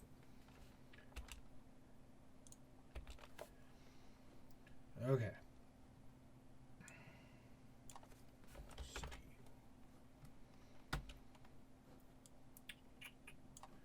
Tisk, tisk, tisk on me.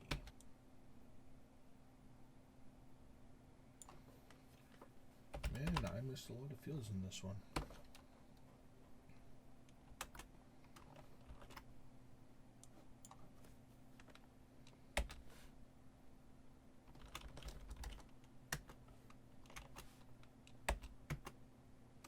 There we go.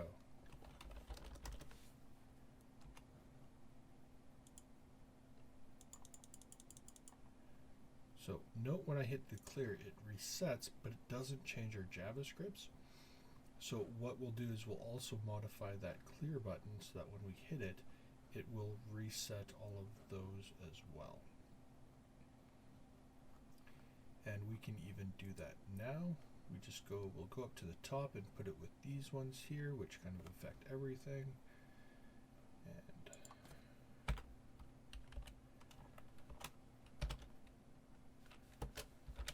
equals. And that's our reset button, is what we named it, reset. Dot click. So when you click on the button, function,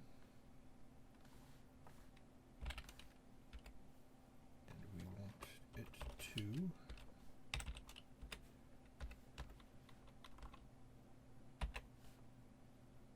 has success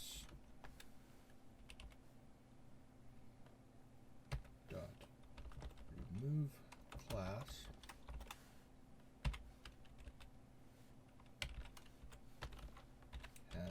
success. So if it has the class has success, remove the class has success.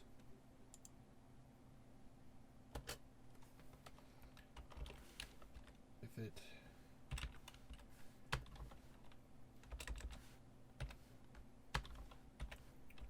has the class has error, remove class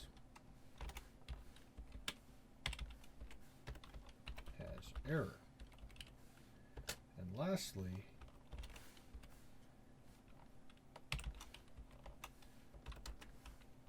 our change field will be set to nothing.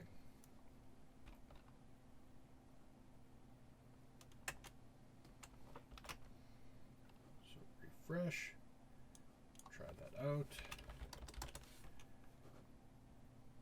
clear. So change that back to Bruderheim, it got rid of that. And if I inspect to find out what is in my change variable, I have nothing. Let's try that again with that up. So note that the value is city, so it shows that I changed my city, and I hit clear, and now it shows that I have not changed anything. Okay. Now, you may wonder why we're creating that variable. It's actually really important. When we go into our PHP, we'll actually set it so that we only look at the ones that have been changed. So it'll kind of speed up our PHP code process. Speaking of which, pass our JavaScript in here. Where this is, we actually want to give that a name as well. So it'll have a name of change because we are going to do PHP work with that. If it doesn't have a name, then we can't pull it up from our post, which we will want to do. Okay, so going back here, we left off with city. We're just going to copy this one and paste province, country, postal code.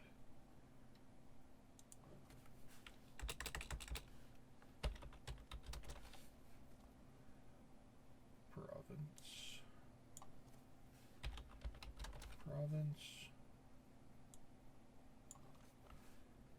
postal code,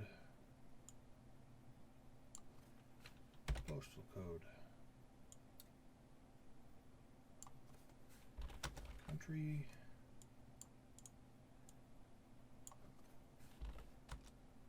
and country.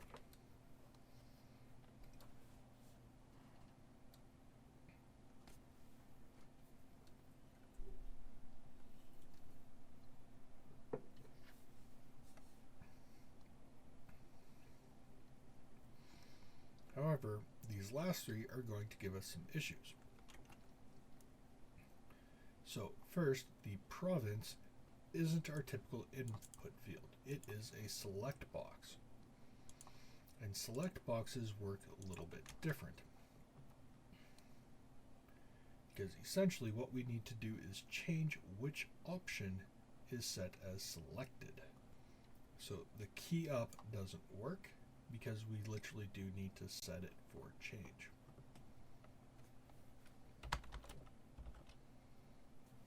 And it can't be set for blank either, so we can actually delete the second one altogether. Just keep the first one and change it from key up to change. And then we're going to go through and change the rest of our stuff for it.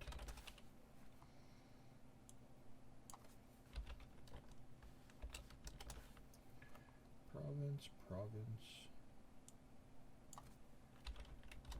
province.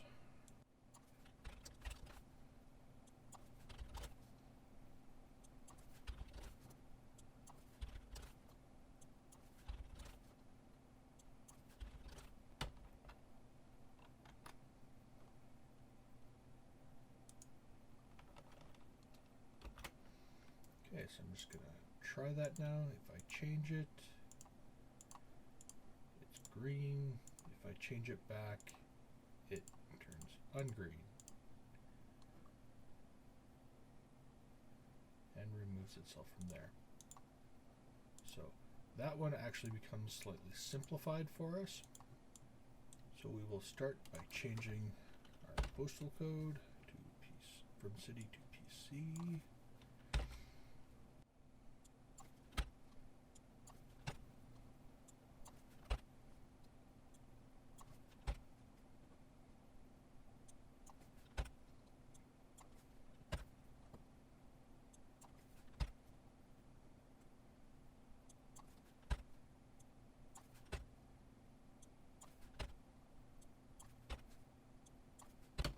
Okay, so just going to test that out. Okay, so if I do a hyphen, accept all that. If I delete everything, it restores it. Okay, so it works. But now we want to do formatting. So we want to make sure certain things are met. First of all, we want to change any lowercase letters to uppercase letters. We want to make sure that it goes letter, number, letter, number, letter, number. So how we do all that, very similar to how we did our phone number. We're going to edit that in the change.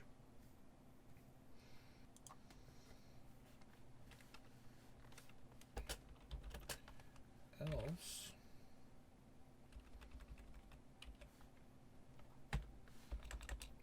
do something else entirely.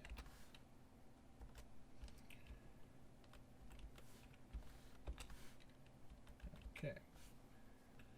So PC is equal to PC dot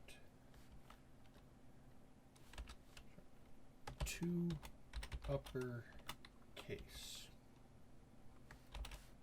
So what that will do is it'll convert any lowercase letters to uppercase letters. So that's the first step. Get rid of those lowercase letters, make sure we're working just uppercase letters and numbers.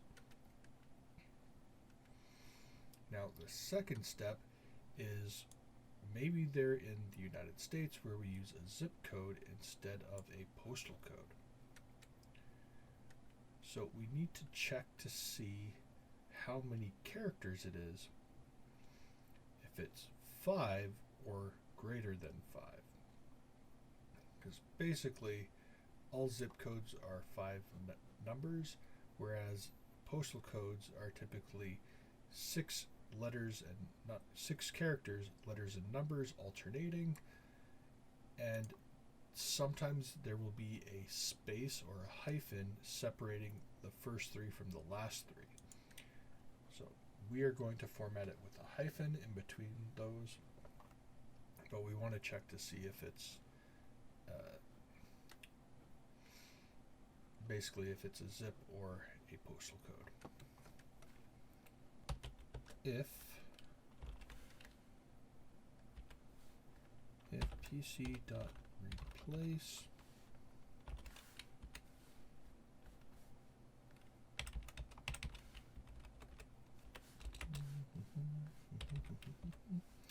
and just like with the phone numbers,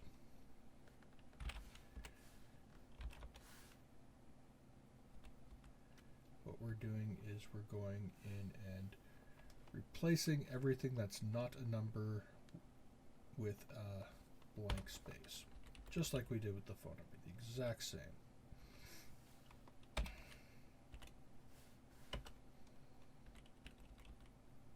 Okay, then what we're doing is we're checking the length of that. So PC replace and then the length.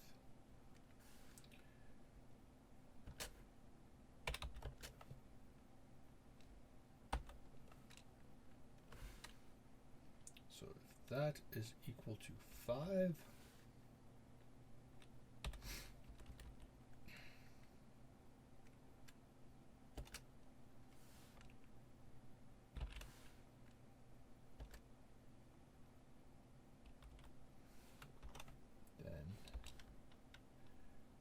PC is set to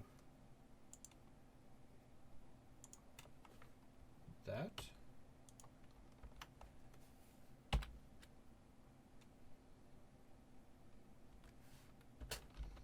else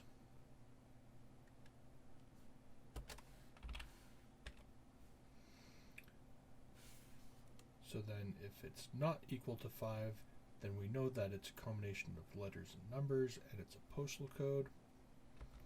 So we're going to do the same thing, but we're going to go 0 to 9 and capital A to Z.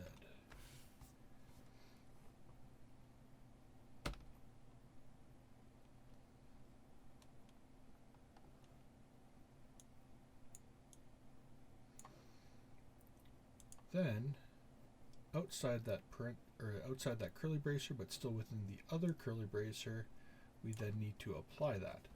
So then our PC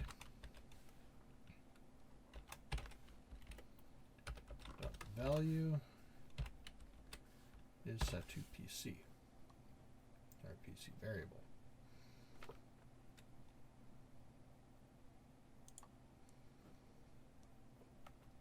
And then we check to see if it's the same or different. So we'll do our key up function.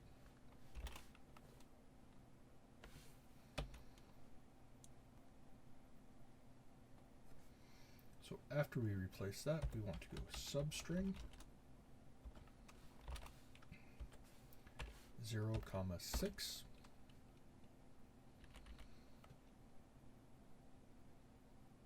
So if there's any other characters, we're deleting them. That is a comma, not a dot. Okay. T hyphen 89 T O B O S O hyphen extra characters plus sign, some more characters, an equal sign, tab, boom. So it changed the lowercase letters to uppercase letters, then it removed any of the special characters, and then it cropped it down to the first 6 characters.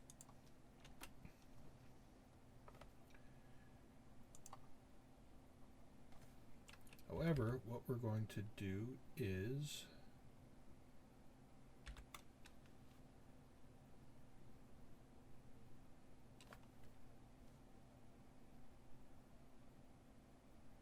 once we have that, then we go PC is equal to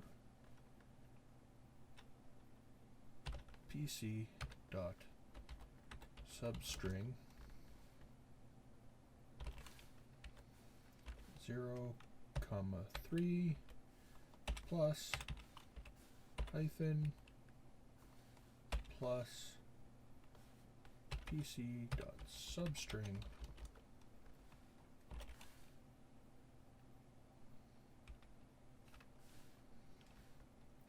3, 6. Now, technically, we don't even have to include this part, so we can remove that because it becomes redundant, because we're only taking characters 0 through 3 and 3 through 6.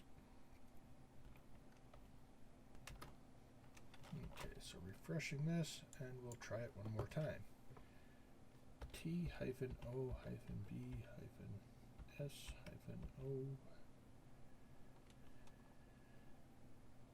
plus some extra characters. Tab. There we go. Formatted with the hyphen in between, letters and numbers only.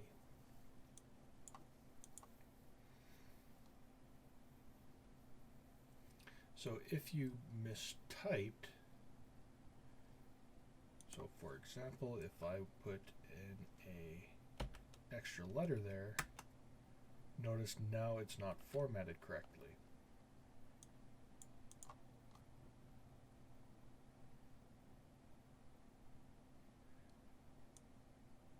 So what we can do is we can check to make sure that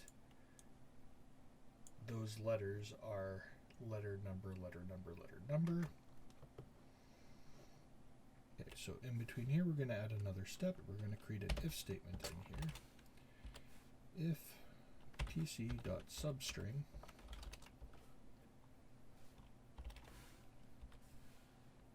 (0, 1), so the very first character, is equal to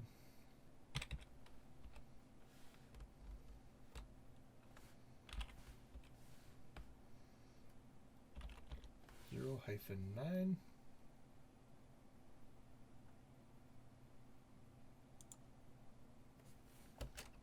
then do something.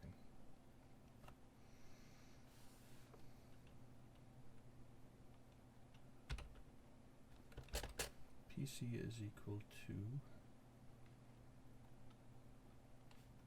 pc.substring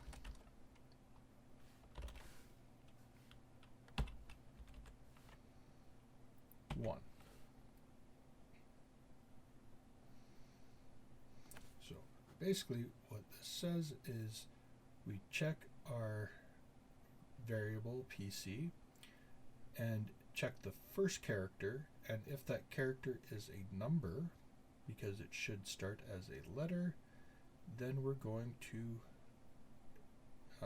basically delete that first letter and keep that first, in this case it would be a number, and keep everything else.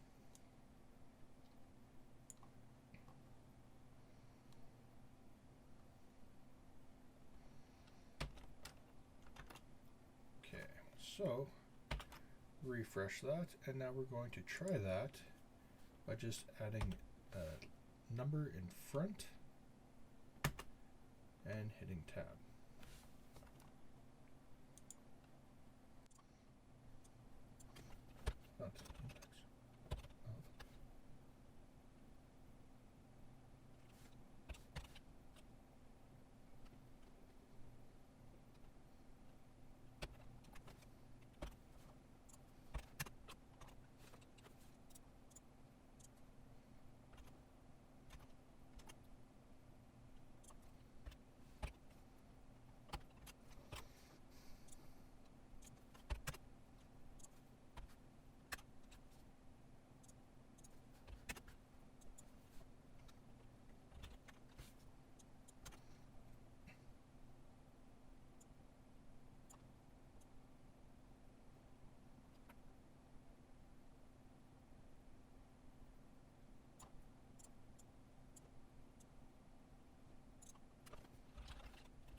Okay, so what we want to put in is if pc.substring in parentheses 0,1 dot replace in parentheses / square bracket capital A hyphen capital Z, square bracket, / comma, set of double quotes, end parentheses, space, curly bracers, inside the curly bracers, PC is equal to PC.substring, in parentheses, 1 semicolon. Okay, so what this does is it checks the first letter. It checks the first letter. So that's this part. So from 0 to 1, so basically just that first character. And it says replace any letter, any capital letter you have with nothing. So if the first letter is a number, it will be a number. If the first number is a letter, it will be nothing. So if this is a number, so the first one is a number, it will show up as a number, which is positive, so then it will do this. If this is a letter, it will be a null, and this will fail, so then this won't happen. Okay? And then this part, PC substring 1, means basically delete that first character. So then we can do this for each of the other characters. But it's going to take a few lines, so what we're going to do is we're going to break it down to the next line each time we're doing this.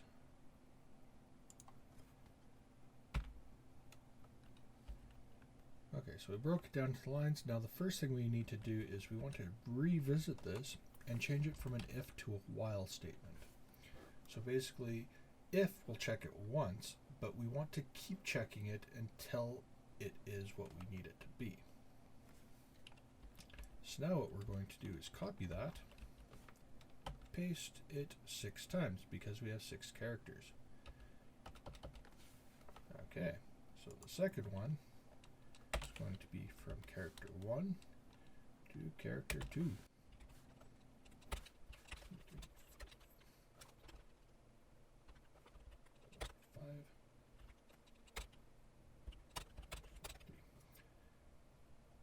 Okay, now this one, we're going to switch it from letters to numbers, every odd one.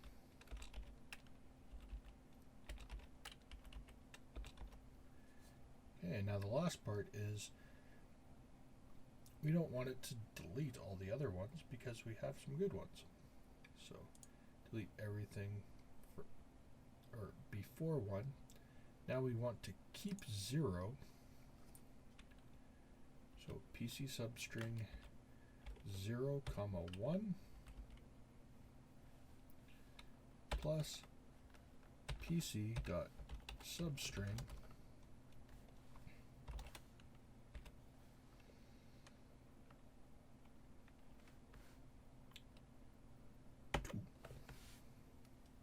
and to simplify this, we go 3, 4, 5, 6, plus, copy, paste, and each time this is going to get bigger. And save that.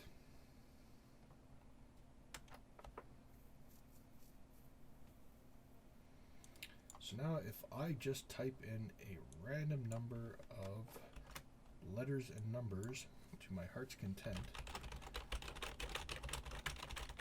when I hit tab, it should give me some kind of valid postal code. Letter number, with a hyphen in between. And there we go. So if they have some kind of typo, now if they do actually switch around a couple letters, it might screw them and keep it short. So if I do TOOBSO, it's probably going to keep me, TOBO, and then it cut out the other ones. But after we format that, because it's instantaneous, people will notice that and go back and fix it. Okay, so we want to keep within this bracket.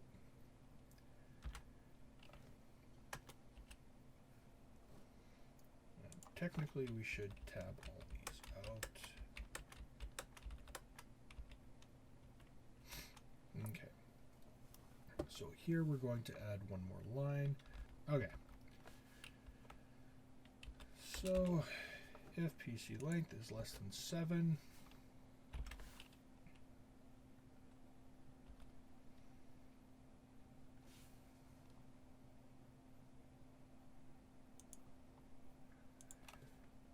going to cut that out of there.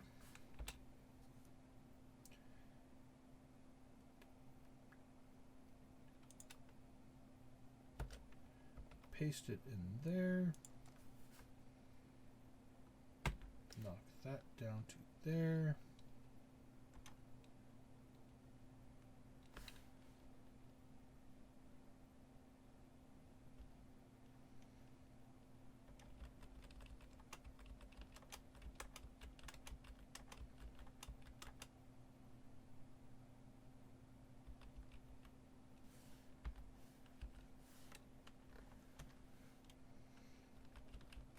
And there, now it's all pretty. Okay. So going back to here, if the length is less than 7, then instead of going there and making that all nice, we're just going to say that it is errored right out.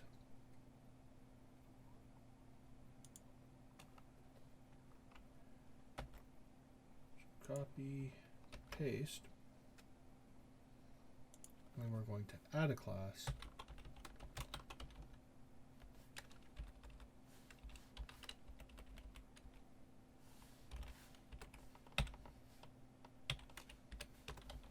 Has error.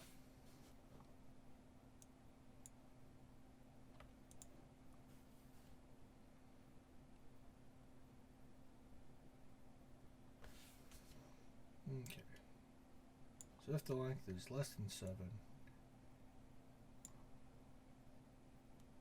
then we say it isn't changed, remove that, add an error class,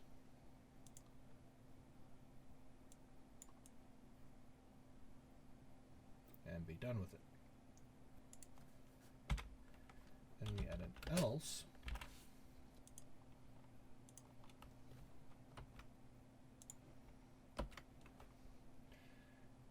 Else PC's val is set to our variable, and we go to the key up, and it will get its green light from there.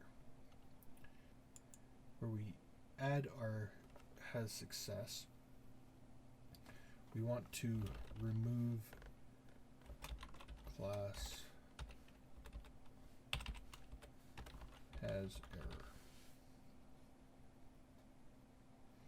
And if those are equal, then we want to remove class has error and has success.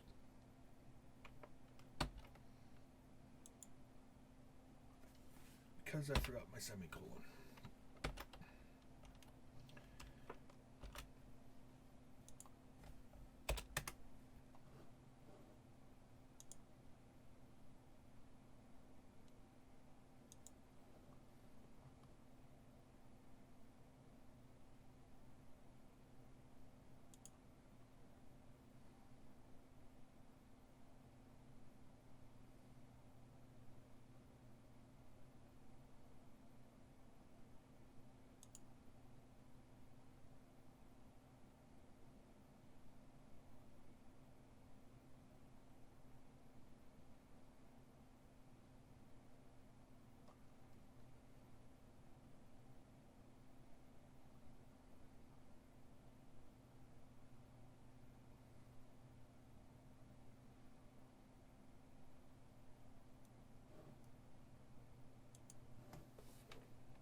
PC 0, 3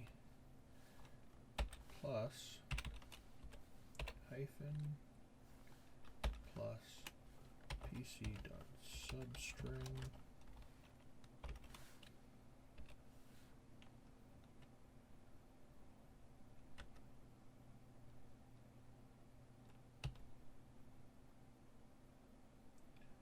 comma 6.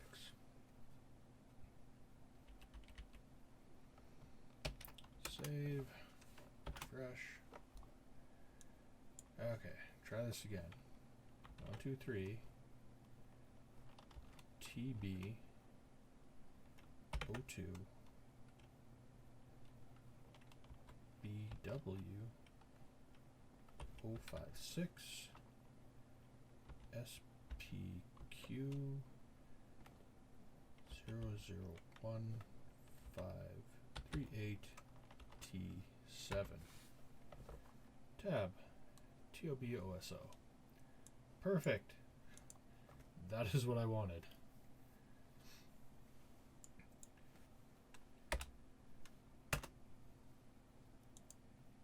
So now I just need to make it where if it's less than that, it gets angry. Okay, so that all works perfectly.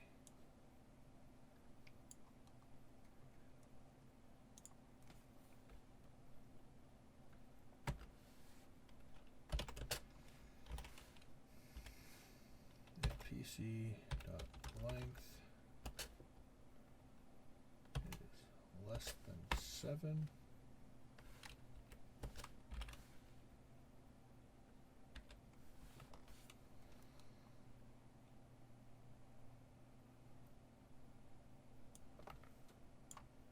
Copy, paste. That might have been the whole problem.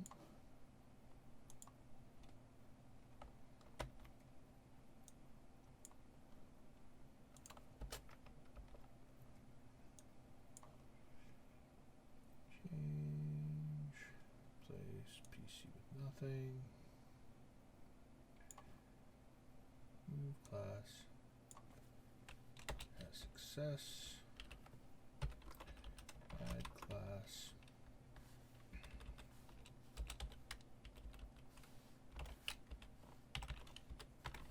Has error.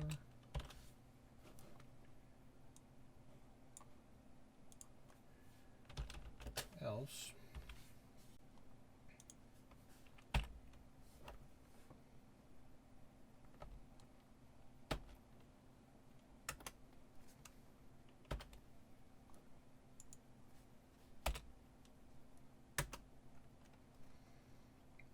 so as I'm typing, it changes and it recognizes that the change is there, but since I had less than the required number of characters, it spat out an error telling me that I need to fix this. So if I type in that, boom, it fixes it automatically for me.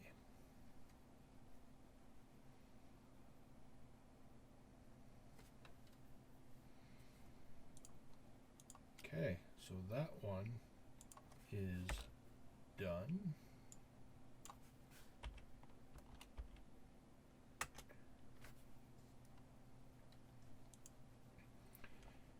So what we did in here, first off, in our key up, pretty much the only changes we made was the adding the has error to the has success when we remove the class. And in the next line where we just added the class has success, we also removed the class has error. So if it has an error, remove that, because we're going to add errors. And that's pretty much it for that first one. The second one, quite different. So if we compare it to our city, change city, if city is not selected, then change the value to what was default and refresh type thing, which we more or less did there. Then we said else. So if the postal code is not blank, then we need to do other stuff. And first thing we do is we change everything to uppercase. So we take our postal code and replace and basically delete anything that's not numbers. So it's just numbers now. Only the numbers. We deleted all the letters, all the special characters. All that's left are numbers. And we check the length of that. If the length of that is 5, and if the unedited version is also 5, so legitimately all we had was 5 numbers. No letters, just 5 numbers. Then we assume that it's a zip code, and all we do is we basically follow this through and delete any of the letters, which at this point is actually redundant because we already checked to make sure that there weren't any letters. But I'll just leave that in there. Then we're setting that as our value and keying that up and basically approving that change. So a 5-digit number is okay because that's a US zip code. Otherwise, so if it's not 5 characters exactly, and those 5 characters are not all numbers, then what we do is we replace anything that's not a number or uppercase letter. Remember, we changed all the lowercase to uppercase, so basically what this does is it just deletes any special characters. So if they had a space or a hyphen, something separating the values, it just deletes all of that. So all we get is straight up letters and numbers. And then what we do is we go through and check each character. So what we want is a letter, number, letter, number, letter, number, because that's the format for a postal code. So this goes through and checks each one. Basically, it says if the first character is not a letter, then delete it. So it's gone. Then it checks the next one. If that's not a letter, delete it. And because it's a while, it'll loop through this. So it'll keep deleting all the numbers that are in front until it gets to a letter, and then it keeps that letter. Then the next one says, now I'm going to check the second digit, which should be a number. So if there are letters, delete all the letters until I get to a number. And it will keep going through that process until it literally just has letter, number, letter, number, letter, number. Once it does that, what it will do is it'll take our string and basically take the first 3 characters, add a hyphen, and then take the 3rd through 6th character. So 3 hyphen 3. Then it checks to make sure, or it checks to see if and basically anything more than that is just deleted. So if there were any extra characters left over, those are all deleted automatically. Then what we do is we check to see if the length is less than 7. So if after deleting stuff, we're now short and we don't actually have a full 6 digits plus our hyphen, then what we want to do is basically give it an error. So it'll red flag it. And then people will just see that they missed something. They can go and edit it again, change it, and then it should go green. And that's what all of that code does. So pc.length less than 7, var change equals to change.val, change is equal to change.replace, change.val, change.change,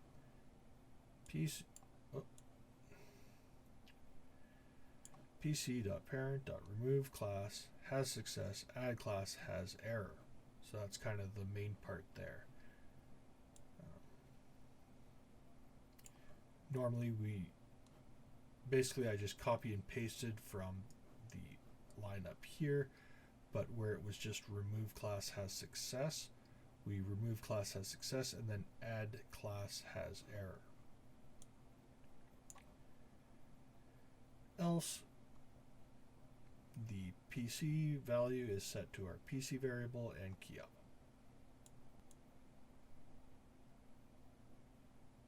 And actually, one more thing we do need to change to this is because we're saying else do that, we still want to pump that out to our value. So at the end of this,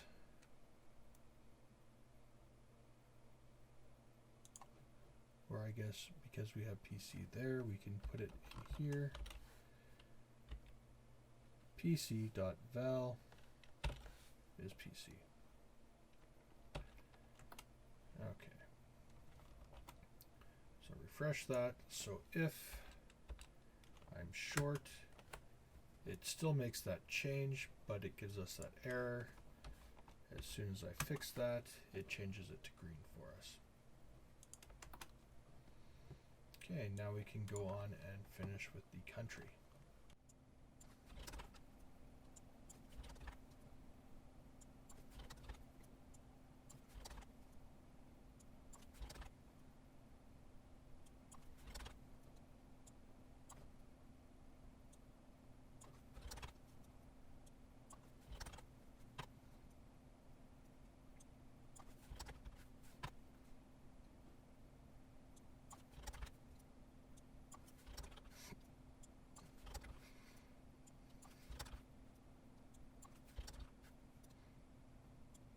Okay, save that, refresh, and if we want to change this to United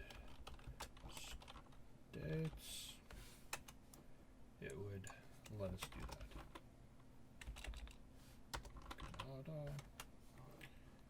Perfect. So now all we need to do is, when we have a change, submit changes and actually have it go somewhere. But we will cover that in the next video because this one was excruciatingly long. So the next video we will complete the page that this connects to so that when we submit our changes we can actually update the account.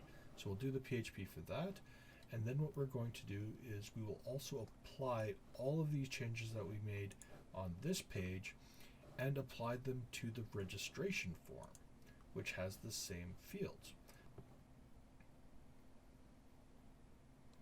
Now, if you wanted to go in and add something for the email address, you could have it search for the @ symbol, make sure that it has one @ and one dot, at least.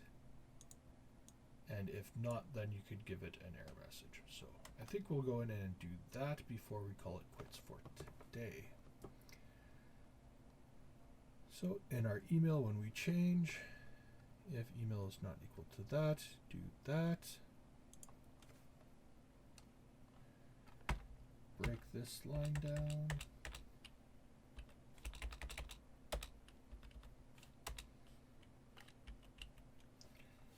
And here we go else.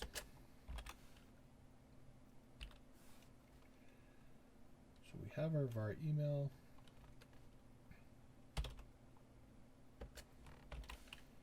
If email dot replace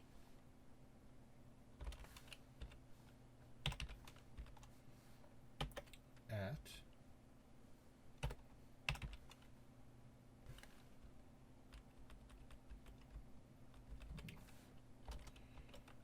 index of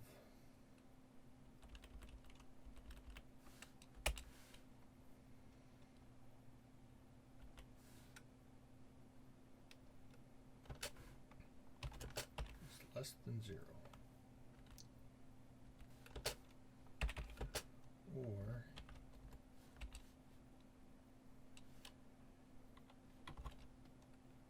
email dot index of dot is less than 0. Then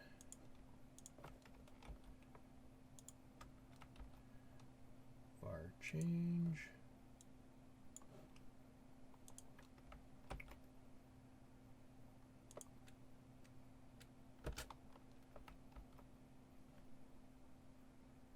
class has success, add class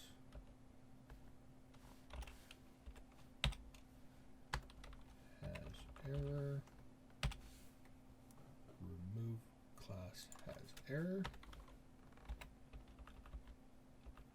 That would be stuck there forever.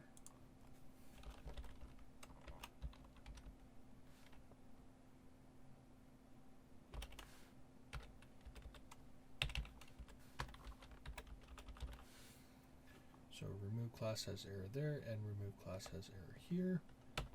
Save that again, refresh. So if I take out the dot, it recognizes that it was changed, but then when we move down, it doesn't like it. Remove that, doesn't like it. If I put both of those back in, it now recognizes there's no change. If I change this, it likes it. That, it doesn't like it. And notice when it doesn't like it, it doesn't allow me to change it. When it does like it, boom, that's back.